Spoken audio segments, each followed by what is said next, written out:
After a decade of sacrificing my personal life to build and save my family's luxury event empire, my father stood up at a crowded country club and handed the entire company to my sister, who had just returned from a 3-year vacation. He expected me to just smile, accept a demotion, and train her new husband. I did not argue or beg.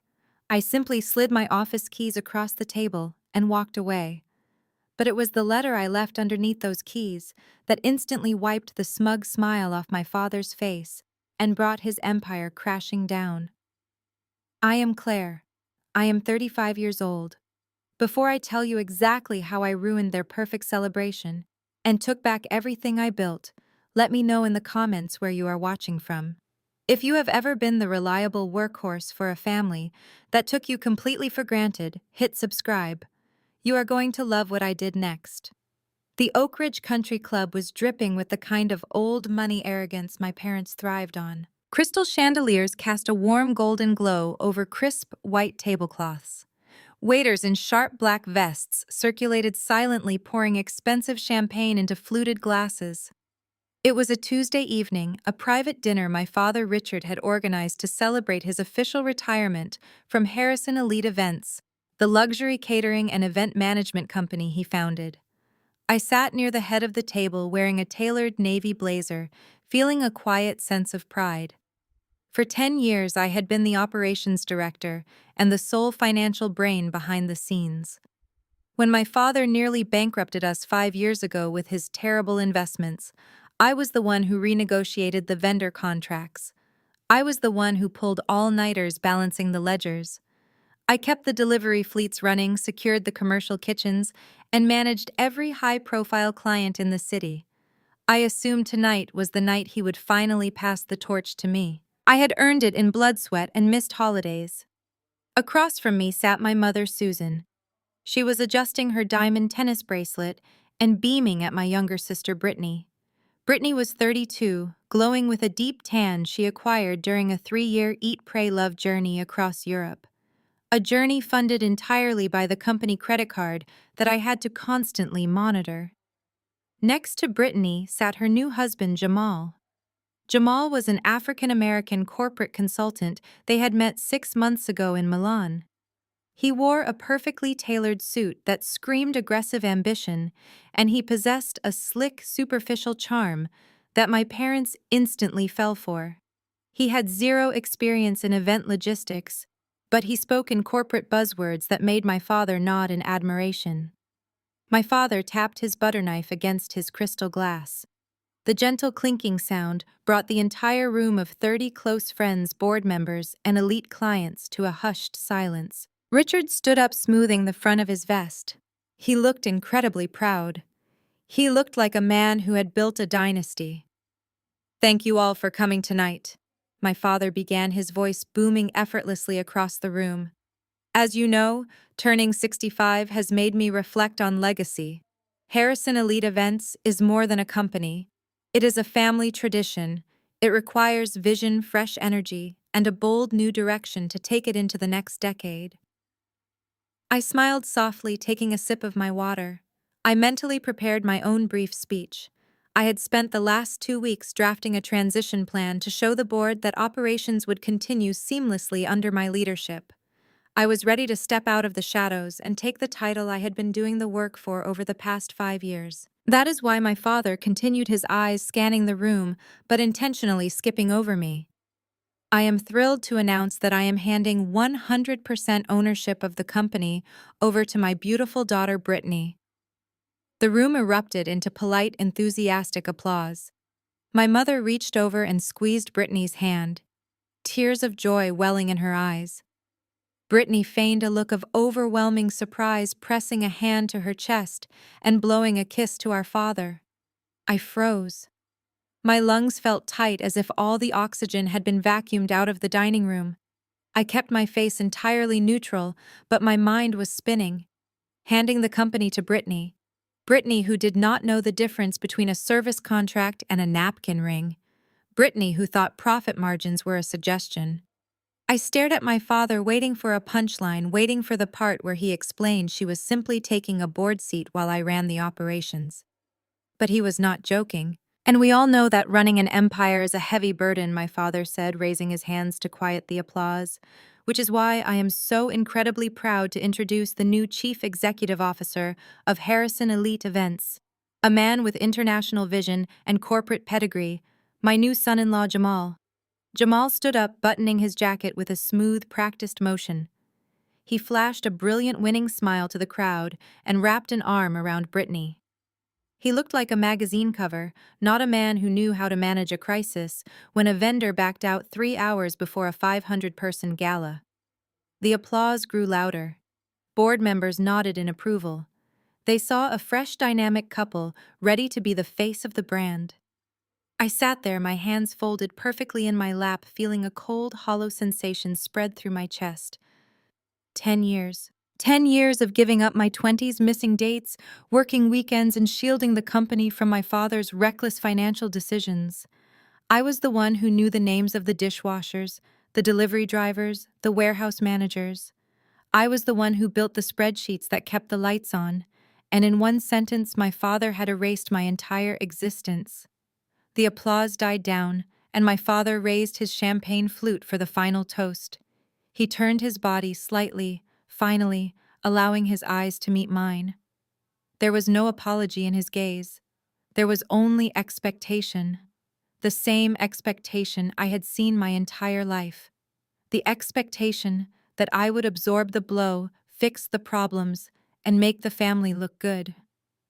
Of course, my father said, his tone shifting from grand and booming to something resembling casual dismissal.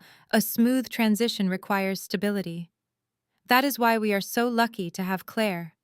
Claire has always been the reliable workhorse of this family. She knows the gears of the machine better than anyone.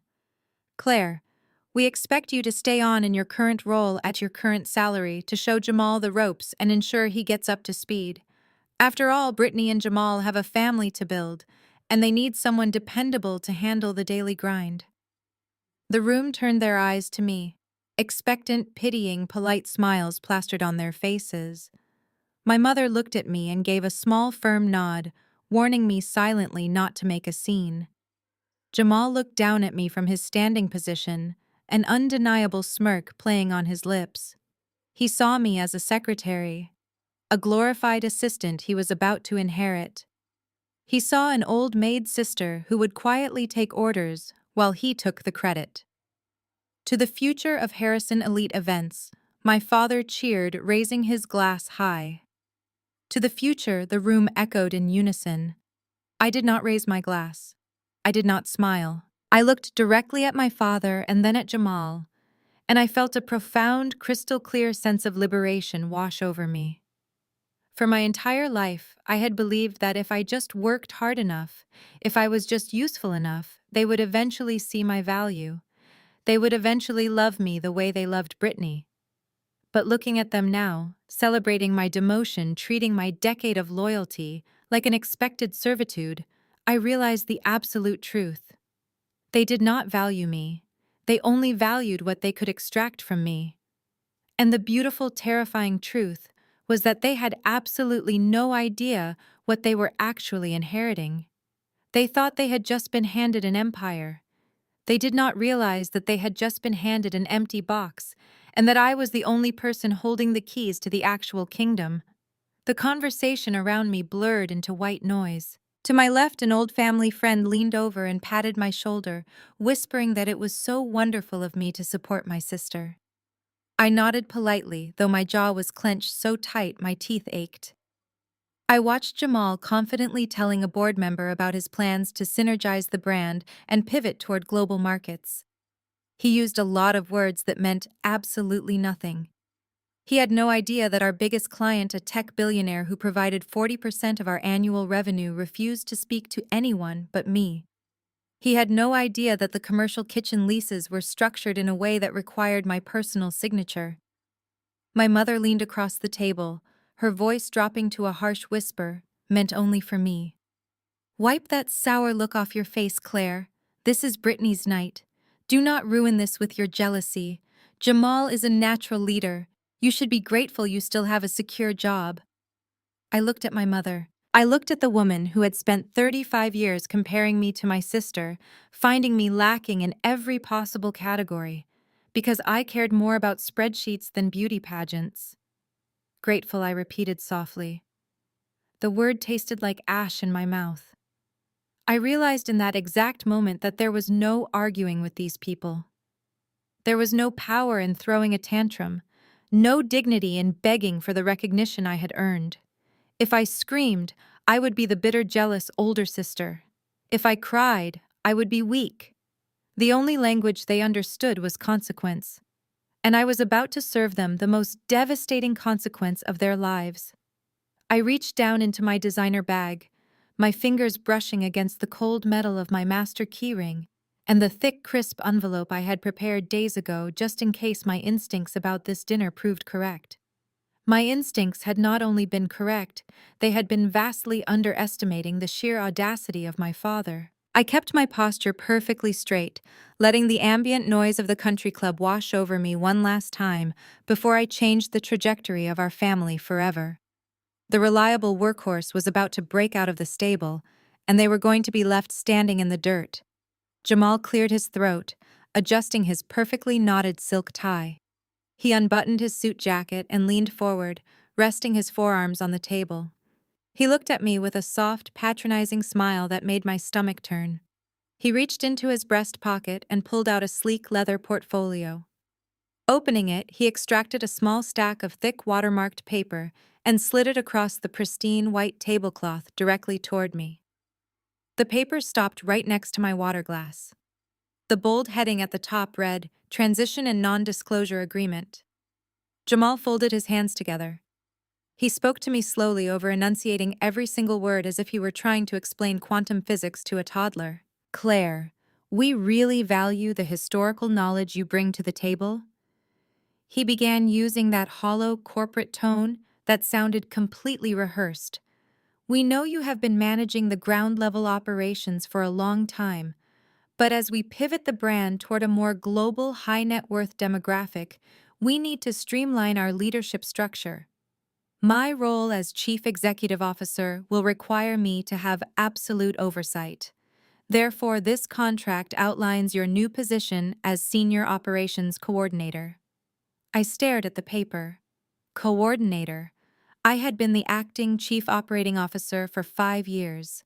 I had single-handedly saved this company from bankruptcy, and this man, who had never worked a day in the event industry, was demoting me to a coordinator.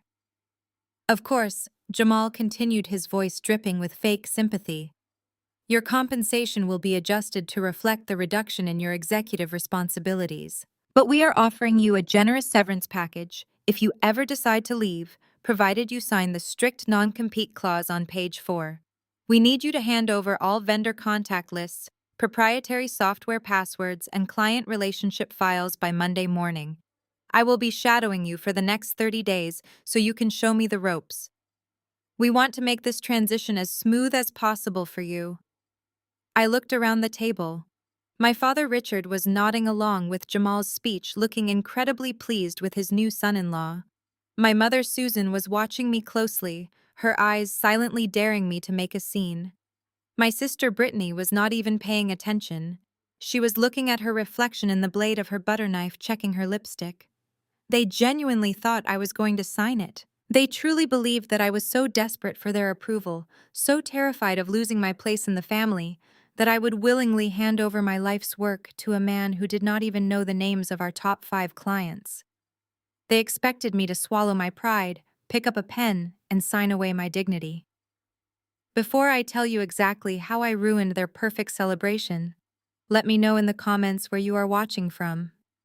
If you have ever been the workhorse for a family that took you for granted, hit subscribe. You are going to love what I did next. I did not cry. I did not raise my voice. I did not argue with Jamal about his lack of qualifications, and I did not beg my father to reconsider. I did absolutely nothing to break the perfect illusion of their high society dinner. Instead, I reached out and picked up my crystal champagne flute. The glass felt heavy and cold in my hand.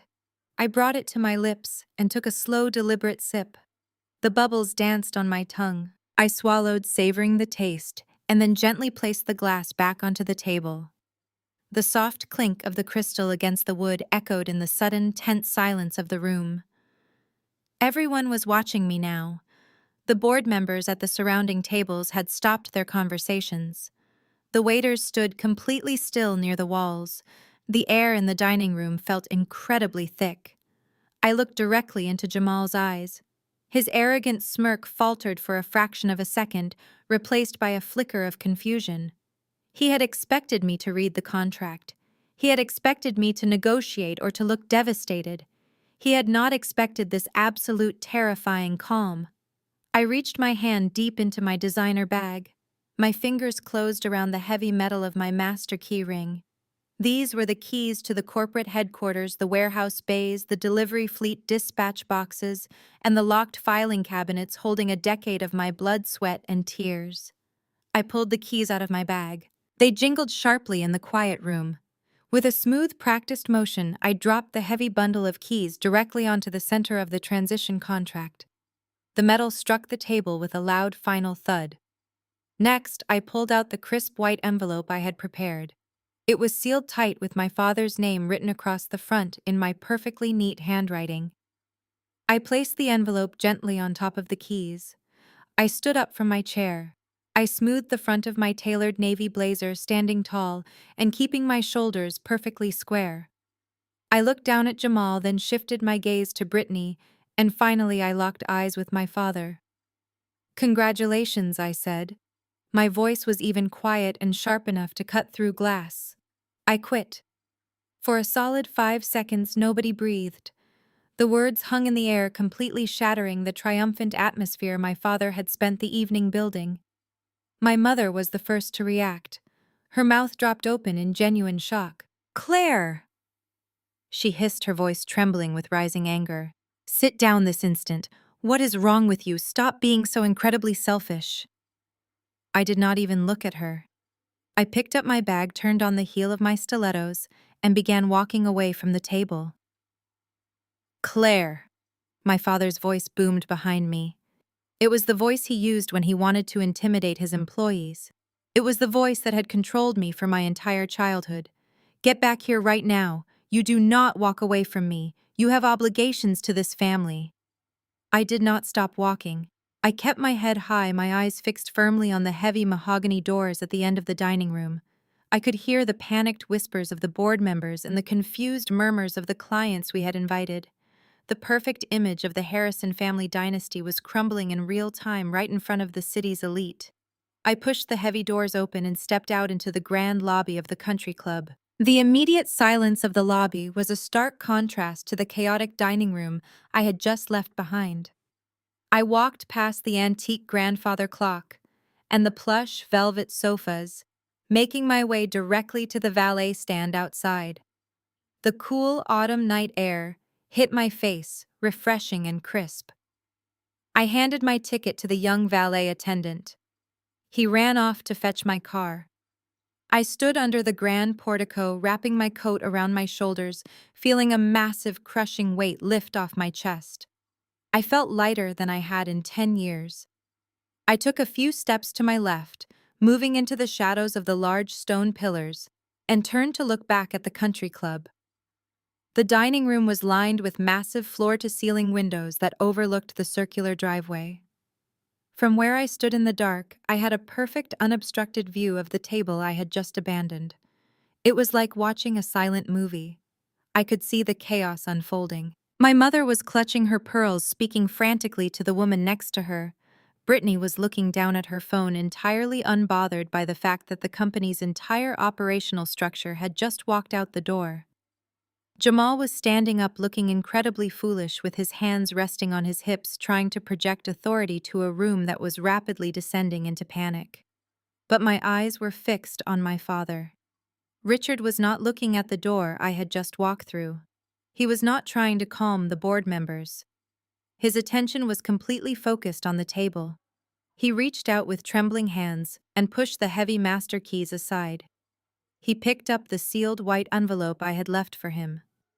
I watched as he ripped the top of the envelope open. He pulled out the single sheet of thick parchment paper inside. I knew exactly what that paper said. I had typed it myself.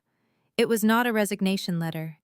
It was a formal, legally binding notice of default. It was the official notification that Harrison Elite Events was operating on properties and using equipment solely owned by an independent holding company, a holding company that I controlled entirely. From my spot in the cool darkness, I watched my father read the words. I watched his eyes scan the short, devastating paragraphs. The change was instantaneous. The arrogant, triumphant posture he had maintained all evening vanished completely. His broad shoulders slumped forward. The smug, confident smile that had been plastered on his face for the last 2 hours melted away, replaced by a look of absolute pale horror. His face drained of all color, turning an ashen, sickly gray under the bright light of the crystal chandeliers. His hand shook so violently that he dropped the piece of paper onto the table. He stumbled backward, his legs hitting his chair, and he collapsed into his seat like a man who had just been shot in the chest. Jamal immediately leaned over, picking up the paper to read it for himself. I watched as Jamal's arrogant expression dissolved into pure panic, his mouth opening as he tried to process the reality of the situation. He had just been crowned the king of an empire only to discover that the kingdom was completely bankrupt, and the castle belonged to me. My car pulled up to the curb. The valet left the engine running and stepped out, holding the door open for me. I gave him a generous cash tip, climbed into the leather driver's seat, and closed the door, sealing myself in the quiet sanctuary of my own vehicle. I put the car in drive and pulled away from the country club, leaving my family to drown in the absolute mess they had created. The war had just begun, but I had already won the first battle. And the best part was they had absolutely no idea how much worse it was going to get for them tomorrow morning. The morning sun streamed through the floor-to-ceiling windows of my downtown condo, casting a warm and peaceful glow over my kitchen. It was a beautiful, crisp Wednesday morning. The world outside was quiet, but inside my apartment, a small glass and metal rectangle on my granite countertop was vibrating so violently it was threatening to vibrate right off the edge. I stood in my silk robe listening to the soothing hum of my espresso machine as it ground fresh coffee beans. I did not rush to the phone. I let it buzz. I poured steamed almond milk into my mug, savoring the rich aroma of the coffee, and finally walked over to the kitchen island to inspect the damage. The screen of my phone was a chaotic wall of notifications. There were 64 missed calls. 30 of them were from my mother Susan. 20 were from my father Richard. The rest were a mix of frantic texts from my sister Brittany and several calls from an unknown number that I immediately assumed was Jamal trying to reach me from a burner phone or a hotel line after I blocked his primary number. I took a slow sip of my coffee. The hot liquid warmed my chest. I tapped the screen and opened my voicemail inbox. There were 14 new messages. I pressed play on the first one, put the phone on speaker, and set it down on the counter to let the venom spill into my quiet morning. My mother's voice filled the kitchen, shrill and trembling, with a mixture of absolute rage and weaponized tears. "Claire, pick up this phone right now!" she screamed, the audio peaking and cracking through the small speaker. "How dare you? How dare you embarrass your sister like that at her own celebration? Do you have any idea what you did last night? You humiliated us in front of the entire board of directors. You ruined what was supposed to be the most important night of Brittany's life." I leaned against the counter, crossing my ankles, listening to her rewrite history in real time. It was not a celebration of my decade of hard work. It was Brittany's special night. Jamal left a highly prestigious corporate consulting job in Milan. For this opportunity, my mother cried, her voice shifting into a dramatic, breathy sob. "He gave up his life to come here and help this family, and you treat him like a criminal. You throw a childish temper tantrum just because your father finally found someone capable of leading the brand. You are 35 years old, Claire. You are single, you are bitter, and you have always been so incredibly jealous of Brittany.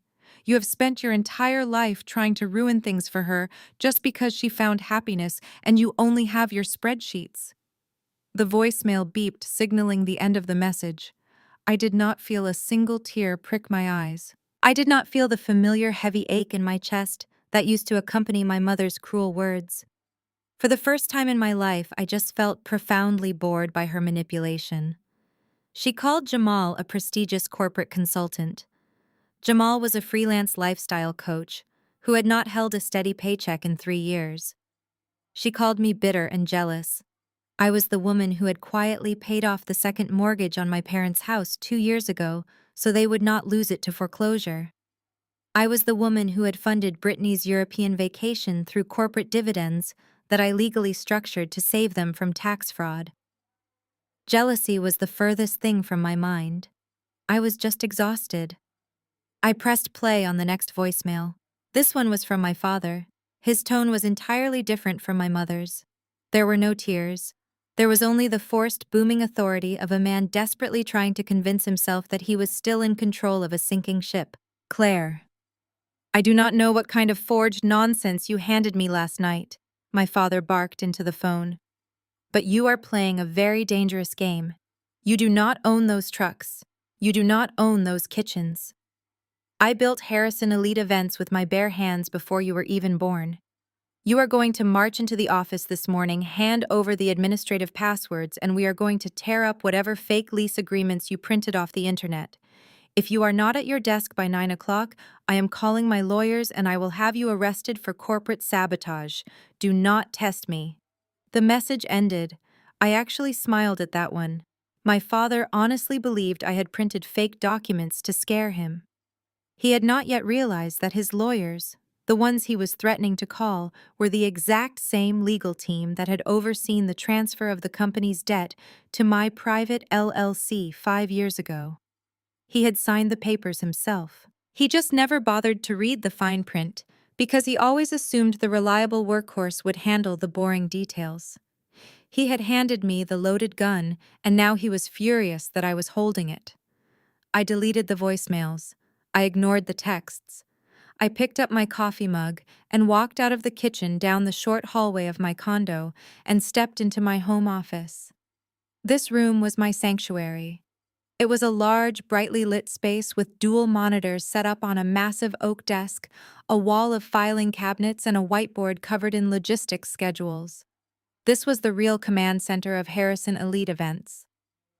My father's corner office downtown was just a showroom with expensive Scotch and leather chairs. This room was where the payroll was processed, where the vendor routes were optimized, and where the million-dollar tech galas were actually planned. I set my mug down and woke up my computer. I had work to do. But it was not the work my father expected. I logged into the central server for the company. As the chief operations officer, I held the master administrative privileges for every single piece of software the company used. I opened the payroll portal.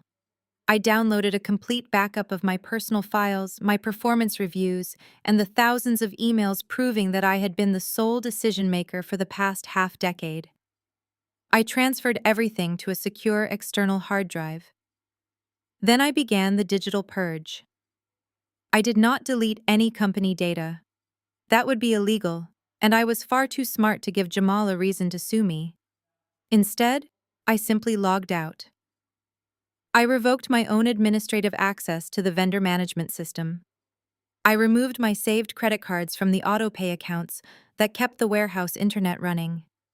I changed my personal passwords and disconnected my home IP address from the corporate virtual private network. I systematically severed every single digital thread that connected me to their sinking ship.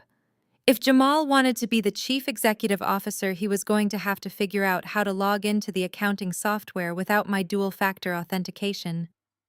He was going to have to call the floral vendors and explain why the autopay had suddenly bounced. He was going to have to learn how to do the job. Once the digital ties were cut, I moved to the physical files. I pulled open the heavy steel drawers of my filing cabinets. I took out the thick red folders that contained the master lease agreements between Harrison Elite Events and my private holding company Apex Solutions, LLC. These were the documents that proved I owned the commercial kitchens they cooked in, the refrigerated trucks they drove, and the storage facilities that held their expensive event props. I placed the red folders neatly into a sleek leather briefcase. These were my weapons, and I wanted them ready to go. I spent the next 2 hours packing up my home office. I took down the whiteboard schedules. I shredded obsolete drafts of old contracts. I boxed up my favorite reference books and cleared off the desk until it was nothing but bare polished wood. The silence in my apartment was beautiful. There was no screaming father demanding I fix a scheduling error he made. There was no mother calling to guilt-trip me into working a weekend so Brittany could go to a spa. There was just me, the quiet hum of my computer fan, and the absolute certainty that I held all the cards. I glanced at the digital clock on my desk. It was almost 10 in the morning. By now, Jamal and my father would be arriving at the corporate headquarters downtown. I could picture the scene perfectly. They would strut through the glass doors expecting the staff to greet them with applause. Jamal would try to log into my computer to access the client list for the massive tech gala coming up this weekend. He would hit a firewall. He would try to call the IT department only to discover that our IT department was a third-party vendor who only took authorization calls from me. They would start to panic. The reality of the empty shell company would finally start to sink into my father's stubborn brain. He would call his lawyers, and his lawyers would patiently explain to him that he had signed away the collateral 5 years ago when he was facing bankruptcy. They would tell him that the notice of default I handed him last night was completely bulletproof. I walked back into the kitchen and poured myself a second cup of coffee. I leaned against the counter and looked out the window at the busy city streets below. They were not going to accept this over the phone. My father's ego was too massive to admit defeat, and Jamal was too arrogant to realize he was completely outmatched. They would not send an email. They would not wait for a legal mediation. They were going to come here. They were going to try to bully me in person just like they had done my entire life. They thought I was still the quiet, obedient daughter who would crumble the moment they raised their voices and invaded my personal space. I took a sip of my coffee, feeling my heartbeat remain perfectly slow and steady. Let them come. I was entirely prepared.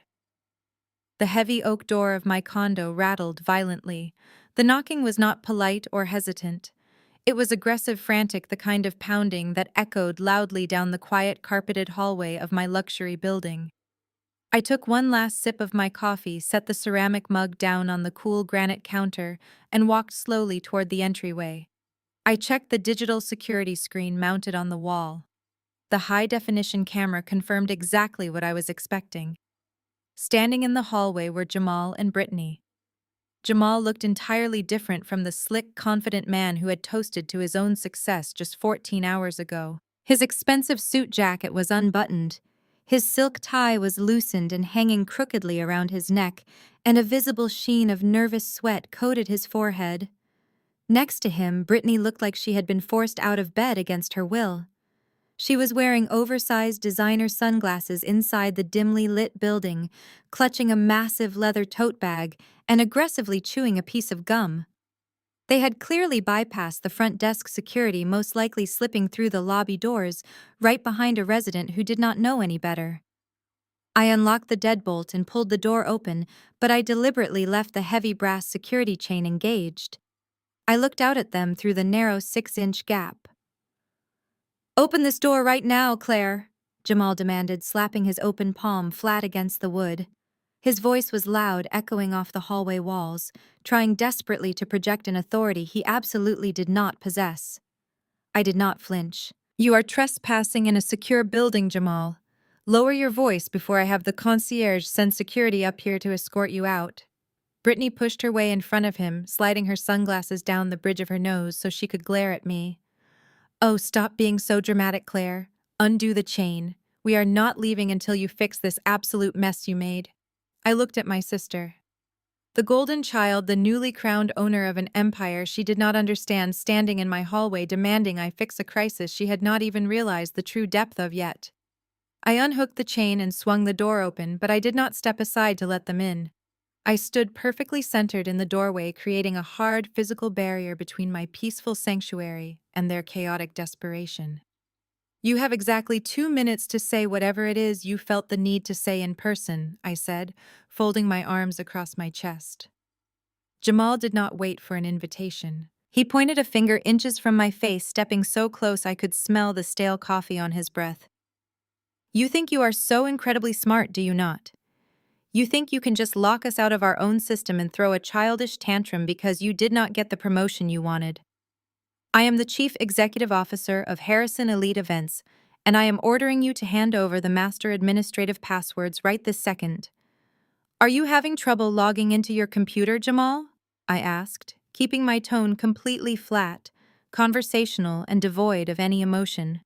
Do not play stupid with me. He snapped his face, flushing a deep, angry red.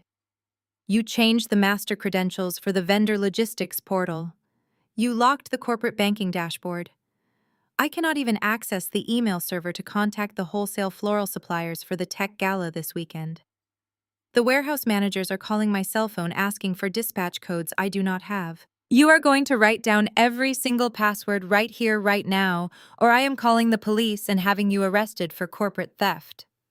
I almost laughed out loud. He was trying his hardest to sound like a ruthless corporate raider, but he sounded exactly like a child who had been locked out of a video game. He had spent the entire morning sitting in my father's corner office staring at a blank computer screen, suddenly realizing that a fancy title printed on a business card meant absolutely nothing without the digital keys to the kingdom. I have not stolen anything, I replied smoothly, leaning slightly against the doorframe. My employment ended last night.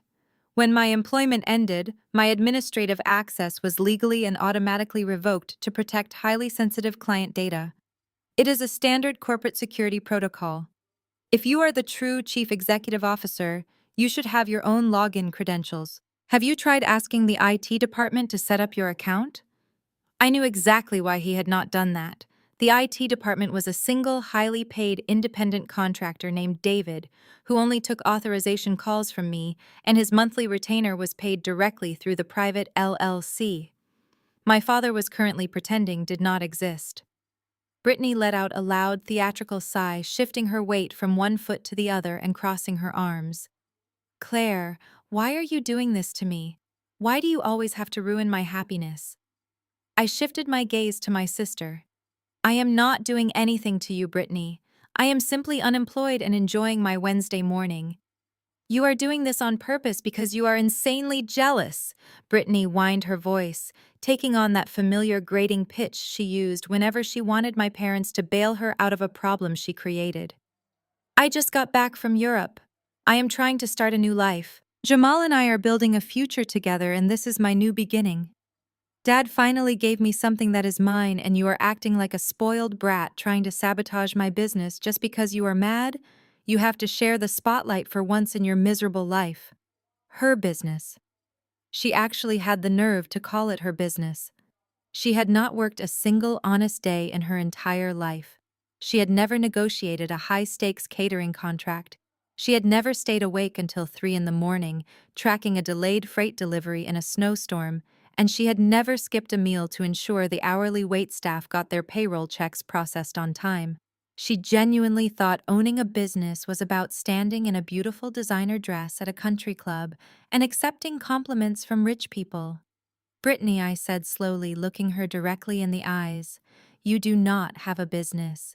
You have a massive, crushing liability. But you would know that if you or your husband had bothered to actually read the legal letter I left on the table last night.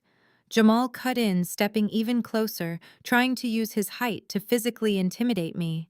He leaned into the doorway, his jaw clenched tight, his hands balling into fists at his sides. That piece of paper you left is an absolute joke, Jamal growled. Your father told me exactly what you are trying to pull. You printed out some fake lease agreement to scare him because you are bitter. It is a pathetic bluff.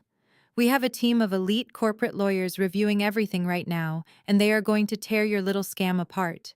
If the lawyers are currently reviewing it, then you should probably wait for their phone call before you come banging on my door making demands you cannot enforce, I replied, entirely unbothered by his aggressive posture. Jamal ignored my logic, his voice growing louder and infinitely more frantic. You are abandoning your corporate duties.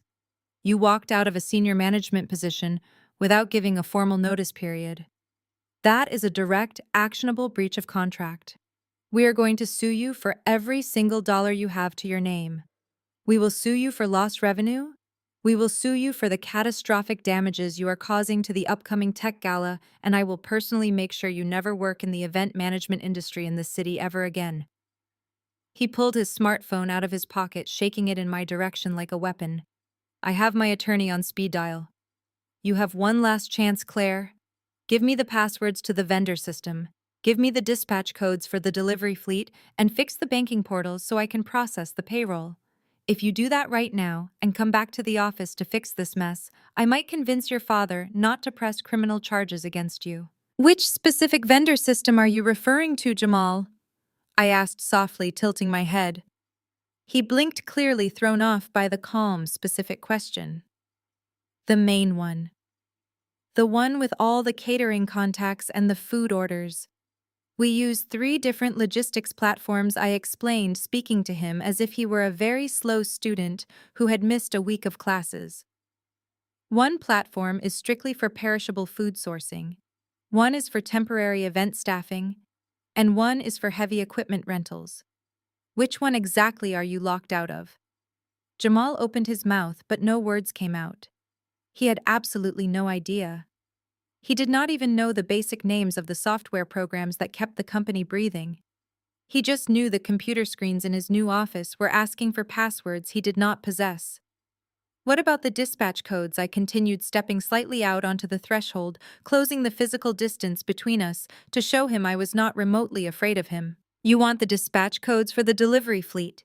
Do you even know where the fleet of trucks is currently parked? It is parked at the main warehouse, he snapped, recovering a tiny fraction of his false bravado. And do you happen to know the street address of the main warehouse? I pushed, watching the panic rise in his chest again. Brittany rolled her eyes so hard I thought she might lose her balance. Oh my God, Claire, stop giving him a stupid pop quiz and just write down the passwords.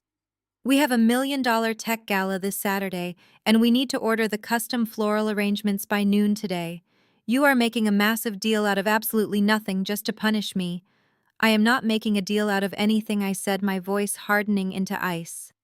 I am simply pointing out that the brand new chief executive officer does not even know the address of his own delivery trucks. And for the official record, Jamal, you cannot sue me for breach of contract because I never signed your ridiculous, insulting demotion agreement. I am an at-will employee. I can legally quit my job whenever I want, and I did exactly that. Jamal's face contorted with pure, unadulterated rage. The reality of his absolute helplessness was finally crashing down on him. He had promised my father he could run this massive empire. He had promised Brittany a luxurious, easy life as the powerful wife of a CEO. And now, less than 24 hours into his grand reign, he was standing in the hallway of an apartment building, sweating through his suit, begging a woman he had deeply insulted to save him from total and public failure. You are going to regret this, Jamal spat, his voice dropping to a harsh, venomous whisper. When we are done dragging you through court, you will be begging us for a job. You will have absolutely nothing left. Are you completely done speaking now? I asked, completely unfazed by his empty, desperate threats. Jamal glared at me, his chest heaving with every breath. He realized in that moment that I was not going to break. I was not going to cry. I was not going to apologize, and I was certainly not going to hand over the keys to the kingdom he had tried to steal from me. Let us go, Jamal Brittany said, tugging aggressively on his arm and turning toward the elevators. She is just being a bitter, miserable person. Dad is going to fix this. He always fixes everything. We do not need her help. You are entirely right, Brittany, I said, offering her a sharp, utterly cold smile as she walked away. Dad always fixes everything. I highly suggest you go back to the office and ask him to fix the fact that the lease payment for the commercial kitchens was due at exactly 9 o'clock this morning. And because I disabled the automatic payments, the holding company is about to put padlocks on the doors. Good luck with your new beginning. I stepped back inside my condo and slammed the heavy oak door shut, throwing the deadbolt with a satisfying click. Just as the heavy brass deadbolt began to slide into place, a violent impact rattled the doorframe. Jamal had thrown his entire body weight against the solid wood, forcing it back open an inch. His expensive black leather dress shoe wedged tightly into the gap, stopping me from closing it completely. He pushed his face into the narrow opening, his eyes wide with a mixture of panic and uncontrollable rage. "You are not walking away from me, Claire," he snarled, his voice dropping the fake corporate polish and exposing the desperate bully underneath. "You think you can just quit without consequence. You think those fake lease documents are going to save you. My lawyers are going to freeze your personal bank accounts by noon. We are filing an emergency injunction for corporate sabotage, breach of fiduciary duty, and violation of your non-compete clause. You are going to be completely ruined." I looked down at his foot wedged in my doorway. I looked up at his red, sweating face, and then I laughed. I did not chuckle. I did not smile politely.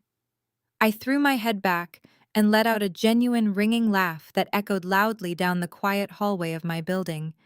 It was the sound of pure, unadulterated disbelief at his sheer audacity and staggering ignorance. Jamal stopped pushing against the door. His expression shifted from fury to total confusion.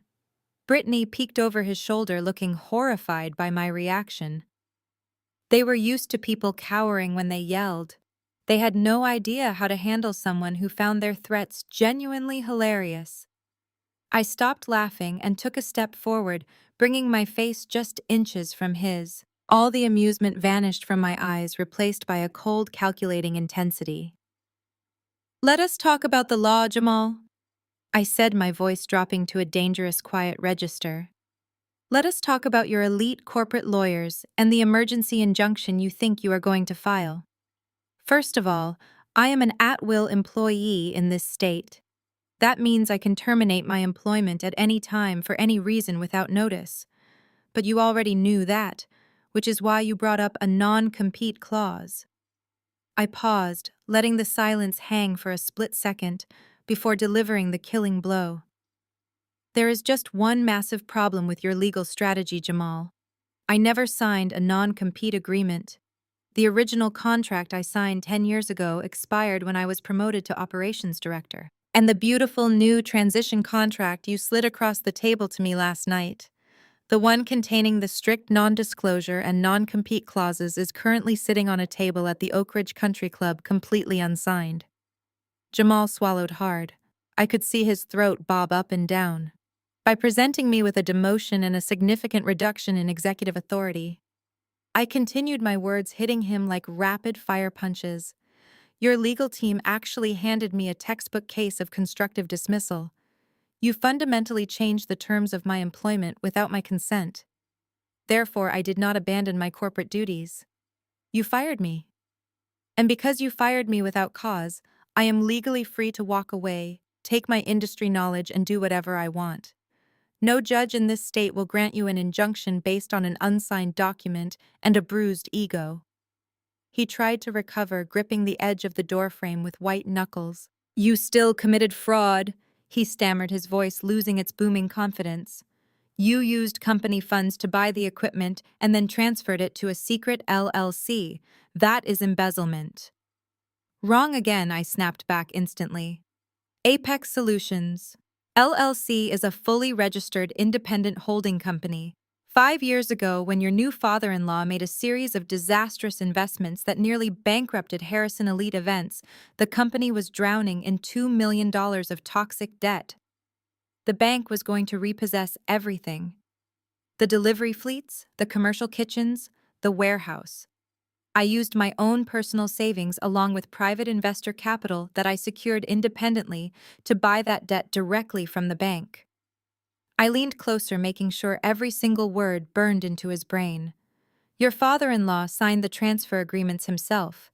He signed the master lease agreements binding Harrison Elite Events to pay my company a monthly fee to use my equipment. He was just too lazy and too arrogant to read the name of the managing director on the LLC paperwork. It is not fraud, Jamal. It is perfectly legal corporate restructuring. I saved this family from absolute financial ruin, and in return, I secured my own investment." Jamal stared at me, his mouth slightly open. The legal threats had completely evaporated from his arsenal. But his arrogance refused to let him surrender. He tried to pivot, grasping blindly for a new weapon. You are destroying the profit margins, he accused, pointing a shaking finger at me. You are purposefully tanking the company to hurt Brittany. I let out a sharp, mocking sigh. What profit margins, Jamal? Please enlighten me. Since you are the new chief executive officer, tell me exactly what our net operating margin was last quarter. He blinked. He opened his mouth, but no sound came out. Nothing, I asked, raising an eyebrow. Okay, let us try something easier. What is the current cost of goods sold for a standard 500-person plated dinner? What is our markup percentage on wholesale floral arrangements? What is the fuel surcharge rate we apply to the refrigerated delivery trucks? Jamal looked wildly down the hallway, as if hoping someone would step out of an elevator and hand him a spreadsheet. Brittany grabbed his arm. Jamal, just tell her, she hissed urgently. He cannot tell me, Brittany, I said, looking right at her. Because he has absolutely no idea how this business functions. He read a few articles on corporate synergy and thought he could run an empire. I turned my attention back to Jamal, ready to completely dismantle whatever tiny shred of confidence he had left. Let me explain the reality of your new empire to you, Jamal. Harrison Elite Events does not have profit margins. The only reason the company showed a positive cash flow on the balance sheets you reviewed is because my holding company was leasing the equipment to my father at a massive, heavily subsidized discount. I kept the lease payments artificially low to keep the family business afloat. I watched the color drain completely from Jamal's face as the math finally started to click in his head.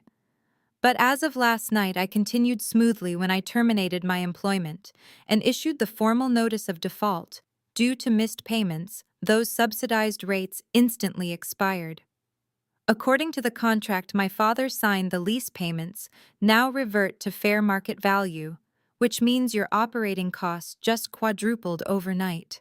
Brittany gasped, stepping back as if she had been physically struck. Are you saying we are broke? She whispered, her voice trembling with genuine fear. I am saying you are bleeding money by the minute, I corrected her. And without my vendor relationships, you cannot even secure the supplies to fulfill the contracts you already have. You thought you were inheriting a gold mine. You actually inherited a sinking ship, and you just chased away the only person who knew how to operate the lifeboats. Jamal pulled his foot out of the doorway, stumbling backward a half step. His shoulders slumped. The slick, arrogant corporate raider from the country club was completely gone. He was just a terrified man realizing he had walked directly into a trap he could not escape. You have exactly 30 seconds to get off my property, I said, my voice turning to absolute ice.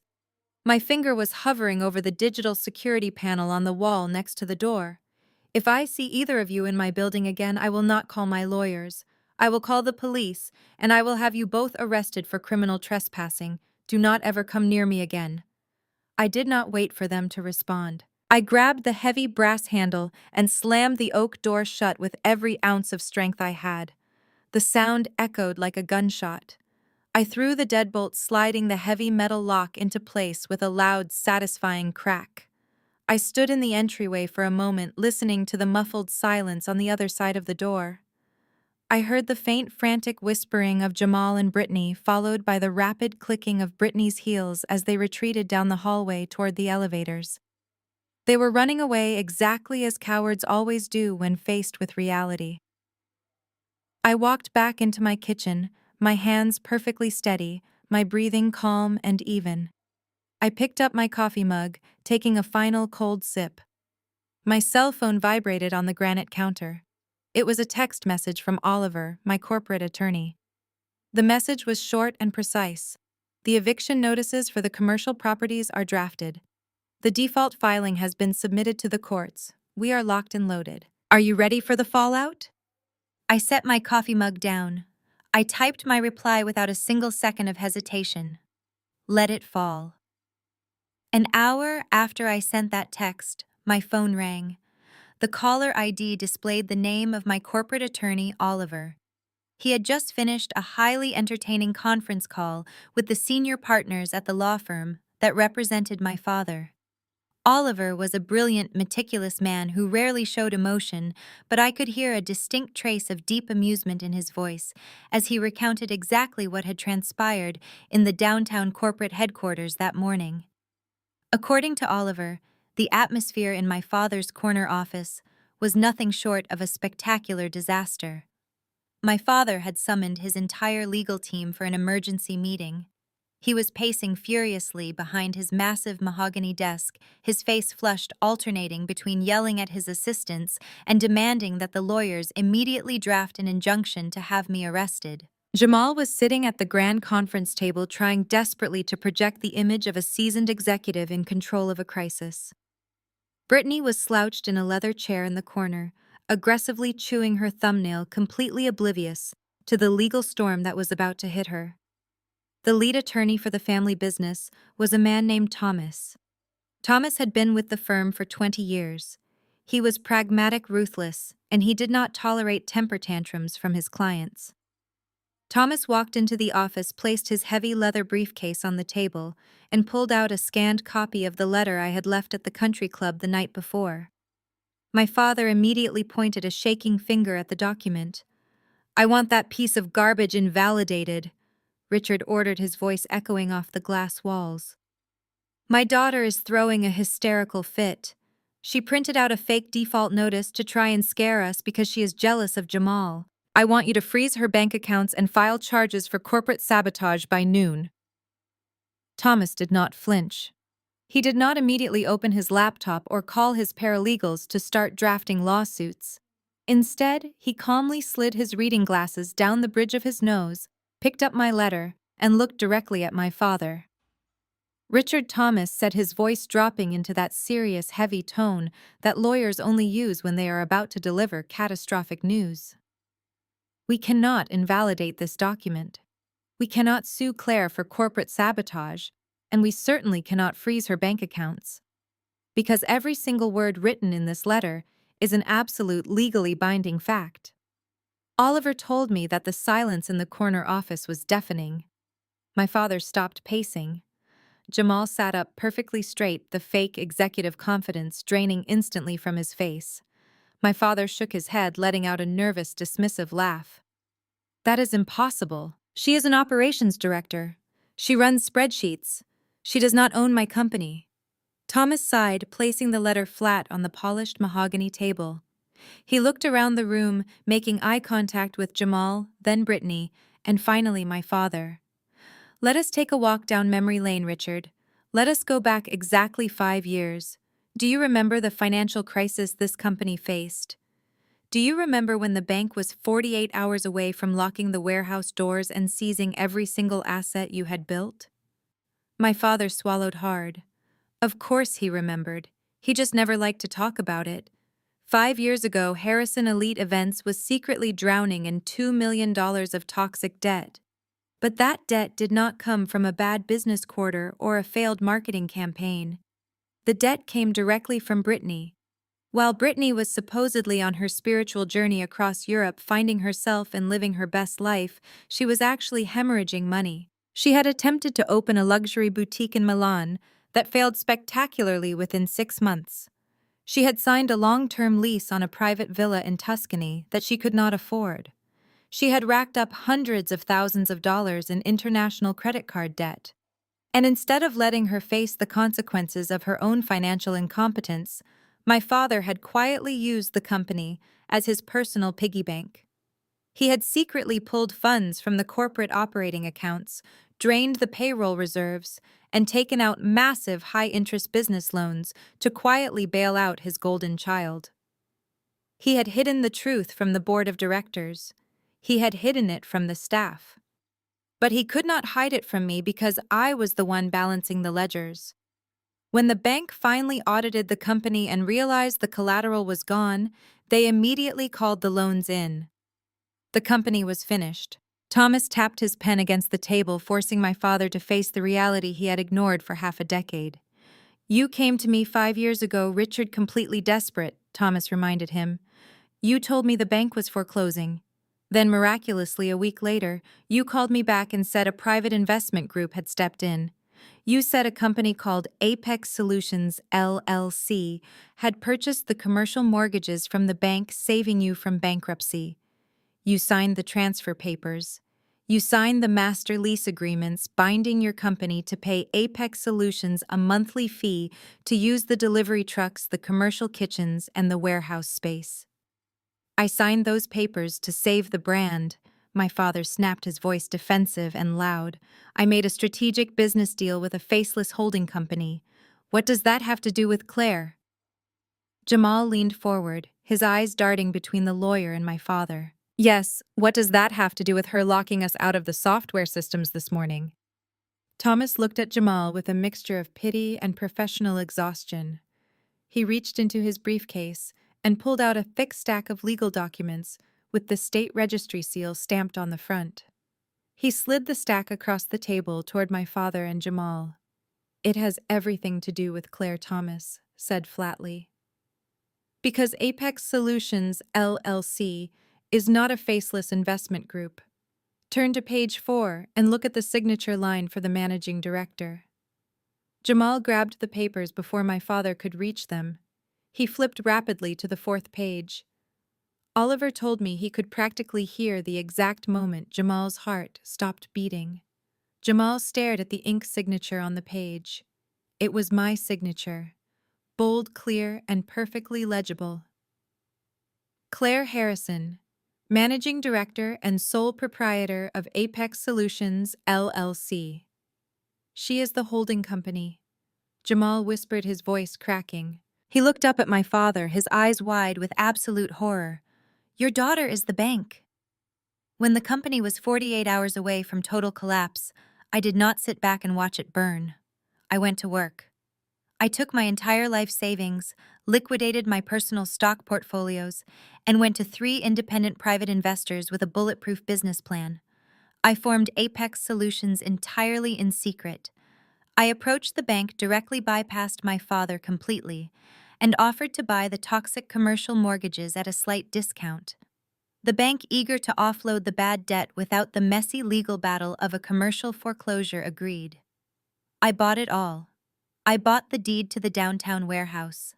I bought the titles to the 20 refrigerated delivery trucks.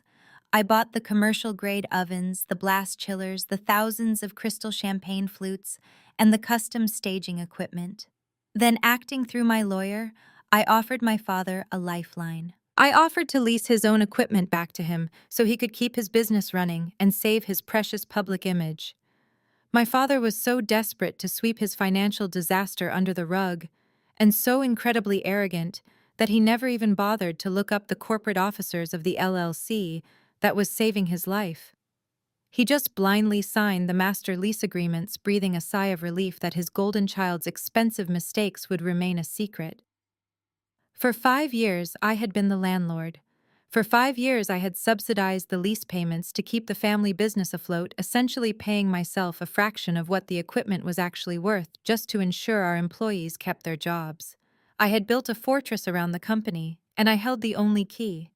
My father stared blindly at the legal documents sitting on his desk. He reached up and rubbed his face, his skin suddenly looking gray and exhausted. But she was just an employee. He muttered, his voice barely above a whisper. I pay her a salary. She works for me. She worked for you, Thomas corrected him sharply. Until last night. When you presented her with a demotion contract, you gave her the legal right to claim constructive dismissal. When she walked out that door, she severed her employment. And according to the ironclad lease agreement you signed 5 years ago, the heavily subsidized equipment rates were contingent upon her active executive employment. Jamal stood up from his chair, his hands gripping the edge of the table so hard his knuckles turned white. He looked at Brittany, who was now sitting frozen in the corner, staring at the floor. Jamal had just realized that the beautiful, wealthy wife he thought he married was actually the financial black hole that had almost destroyed her own family. He had just realized that the empire he had gloated about taking over was entirely owned by the woman he had insulted and tried to intimidate an hour ago. So what does this mean? Jamal asked, his voice trembling with a panic he could no longer hide. What do we actually own? Oliver paused his story on the phone, letting out a low, satisfied chuckle before telling me exactly how Thomas answered that question. Thomas looked Jamal dead in the eyes, folded his hands on the table, and delivered the reality check of a lifetime. It means, Thomas said slowly, that Harrison Elite Events owns a very nice logo, a client contact list that you cannot access, and the expensive leather chair you are currently sitting in. Everything else belongs to Claire. Oliver told me that Jamal physically recoiled from the table as if Thomas had just pushed a live hand grenade across the polished mahogany. For a man who had spent the last 6 months bragging about his elite corporate consulting background and his mastery of international business synergy, Jamal looked completely incapable of grasping the basic concept of a holding company. He stammered, shaking his head rapidly, looking from the heavily stamped legal documents to my father and back again. That is impossible, Jamal insisted, his voice rising in pitch and cracking slightly. I walked through the primary warehouse yesterday. I saw 20 refrigerated box trucks with the Harrison Elite logo painted right on the side. I saw the industrial blast chillers. I saw the massive inventory of crystal glassware, the imported linens, and the custom staging equipment. You cannot sit there and tell me those do not belong to the company I am running. Thomas did not raise his voice. He did not match Jamal's frantic energy. He simply adjusted his reading glasses, sighed heavily, and opened a thick black binder sitting in front of him. Having a logo painted on the side of a truck does not indicate ownership, Jamal Thomas explained with the exhausted, unwavering patience of a kindergarten teacher trying to explain basic math to a stubborn toddler. It indicates branding. Let us go through the actual inventory, shall we? Thomas began to read from the master asset ledger. He read the vehicle identification numbers of the 20 custom refrigerated trucks that formed the absolute backbone of our delivery fleet. He listed the commercial properties, including the massive downtown warehouse and the 3 satellite industrial prep kitchens located strategically across the city. He detailed the high-end catering equipment from the imported Italian espresso machines and commercial-grade convection ovens down to the 1,000-piece sets of gold-plated silverware used exclusively for our elite celebrity galas. He even listed the forklift sitting in the loading dock. Harrison Elite Events does not hold the title or the deed to a single one of these items, Thomas stated flatly, flipping a page in his binder. Your father-in-law sold every last piece of it to Apex Solutions LLC 5 years ago. Currently, Harrison Elite Events is nothing more than a tenant. It is an empty shell company that operates purely by renting the necessary tools from Claire. Without her permission, you do not even own the spatulas in the kitchen. Brittany finally spoke up from her corner of the room. She sounded like a confused child waking up from a nap, her designer sunglasses pushed up into her perfect blonde hair. Wait. So Dad did not give me a multi-million-dollar company? She asked, looking at my father with wide, betrayed eyes. Your father gave you a brand name, Thomas corrected her gently, though his eyes remained cold. And along with that brand name, he gifted you a massive, legally binding monthly liability. You and your husband are now the sole owners of a corporate entity that is contractually obligated to pay Apex Solutions LLC an exorbitant amount of money every single month just to keep its doors open. You own the debt, Brittany, nothing else. My father slammed his fist down on the desk, the heavy thud rattling his expensive pens. This is extortion, he yelled, his face turning a dangerous shade of crimson. I am going to take her to court.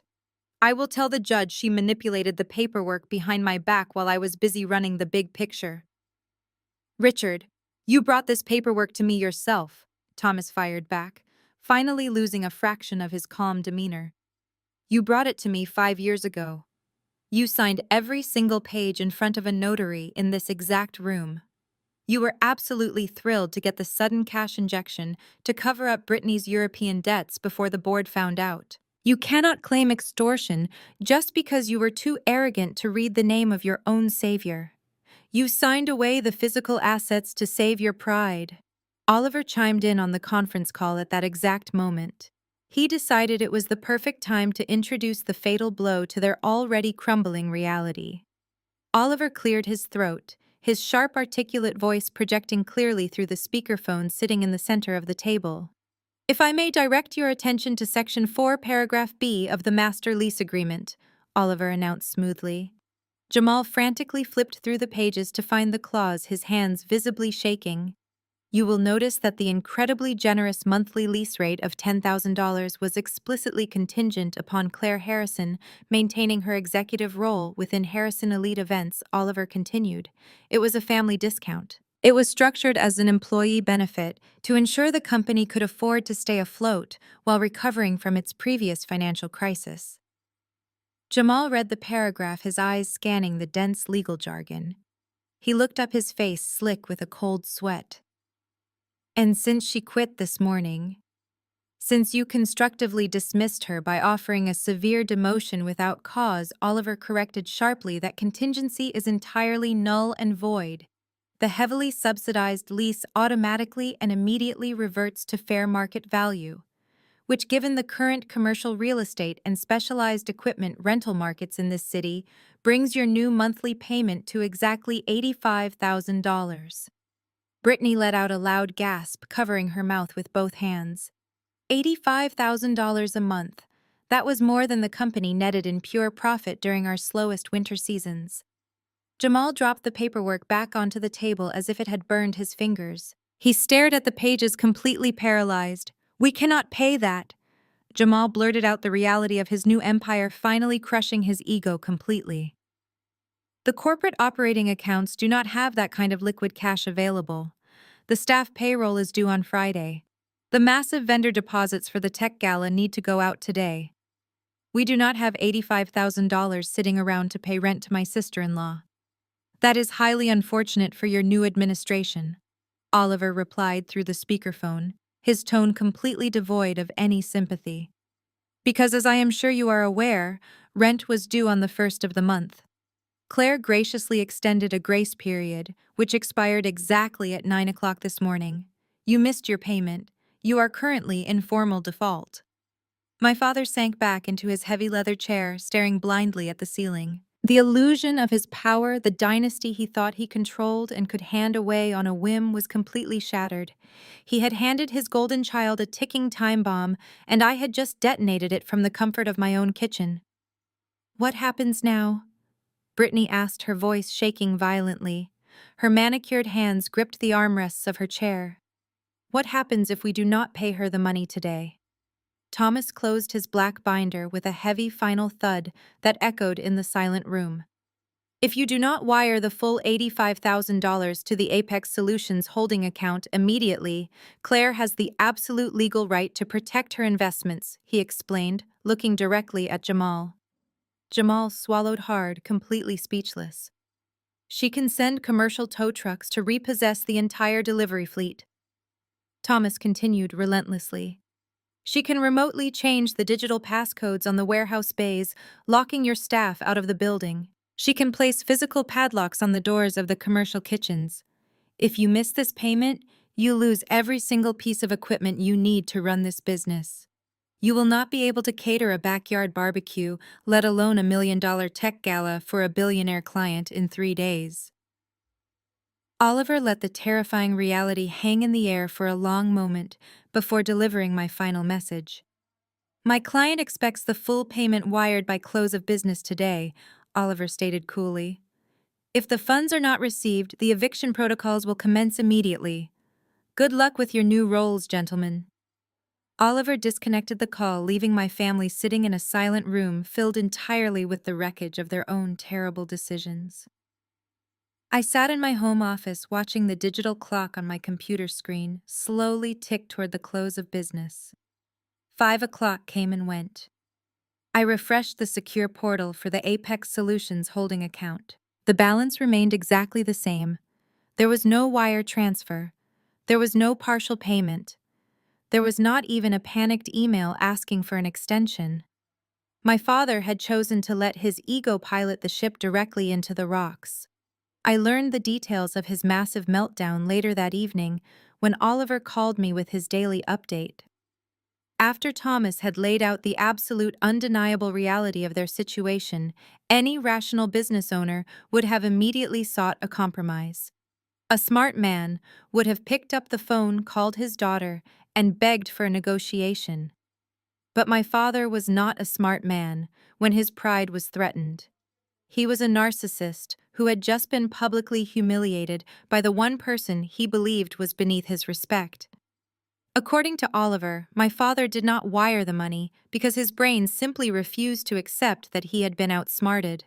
He convinced himself that I was bluffing. He told Jamal and Brittany that I was just a quiet, obedient spreadsheet girl who lacked the actual spine to lock her own family out of their business. He declared that Thomas was a coward and a terrible lawyer for even suggesting they surrender. Right there in the conference room, my father fired Thomas. He fired the law firm that had represented his company for 2 decades because they had the nerve to tell him a truth he did not want to hear. By 8 o'clock the next morning, my father had found himself a new attorney.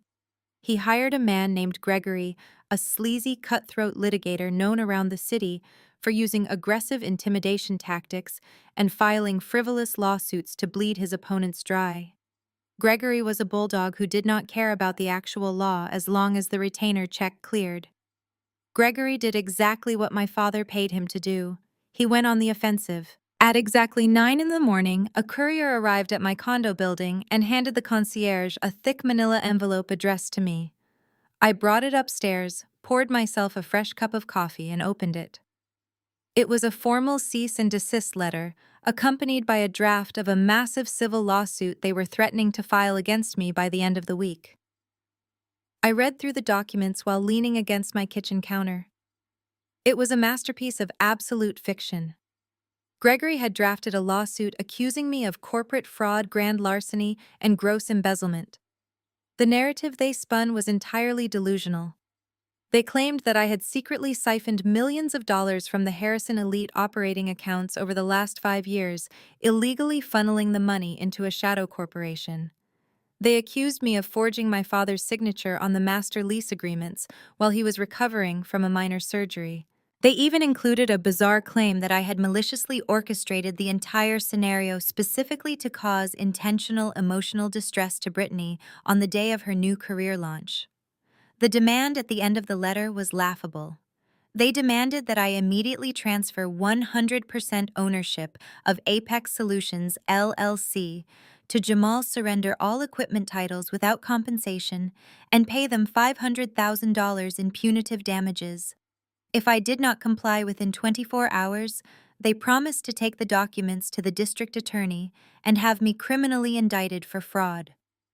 I scanned the documents and emailed them directly to Oliver. 5 minutes later, my phone rang. "Are you currently shaking in your boots?" Oliver asked, his tone dry and completely unbothered. "I am terrified," I replied, taking a sip of my coffee. "Do you think Gregory actually read the notarized bank transfer receipts from 5 years ago before he drafted this garbage?" "Gregory does not read," Oliver said. "Gregory barks. This is a classic intimidation play. Your father is paying him to be a bully because your father cannot comprehend a reality where you hold the power. They have absolutely zero evidence of embezzlement because every single dollar you used to buy that debt came from your own liquidated personal assets and private investors.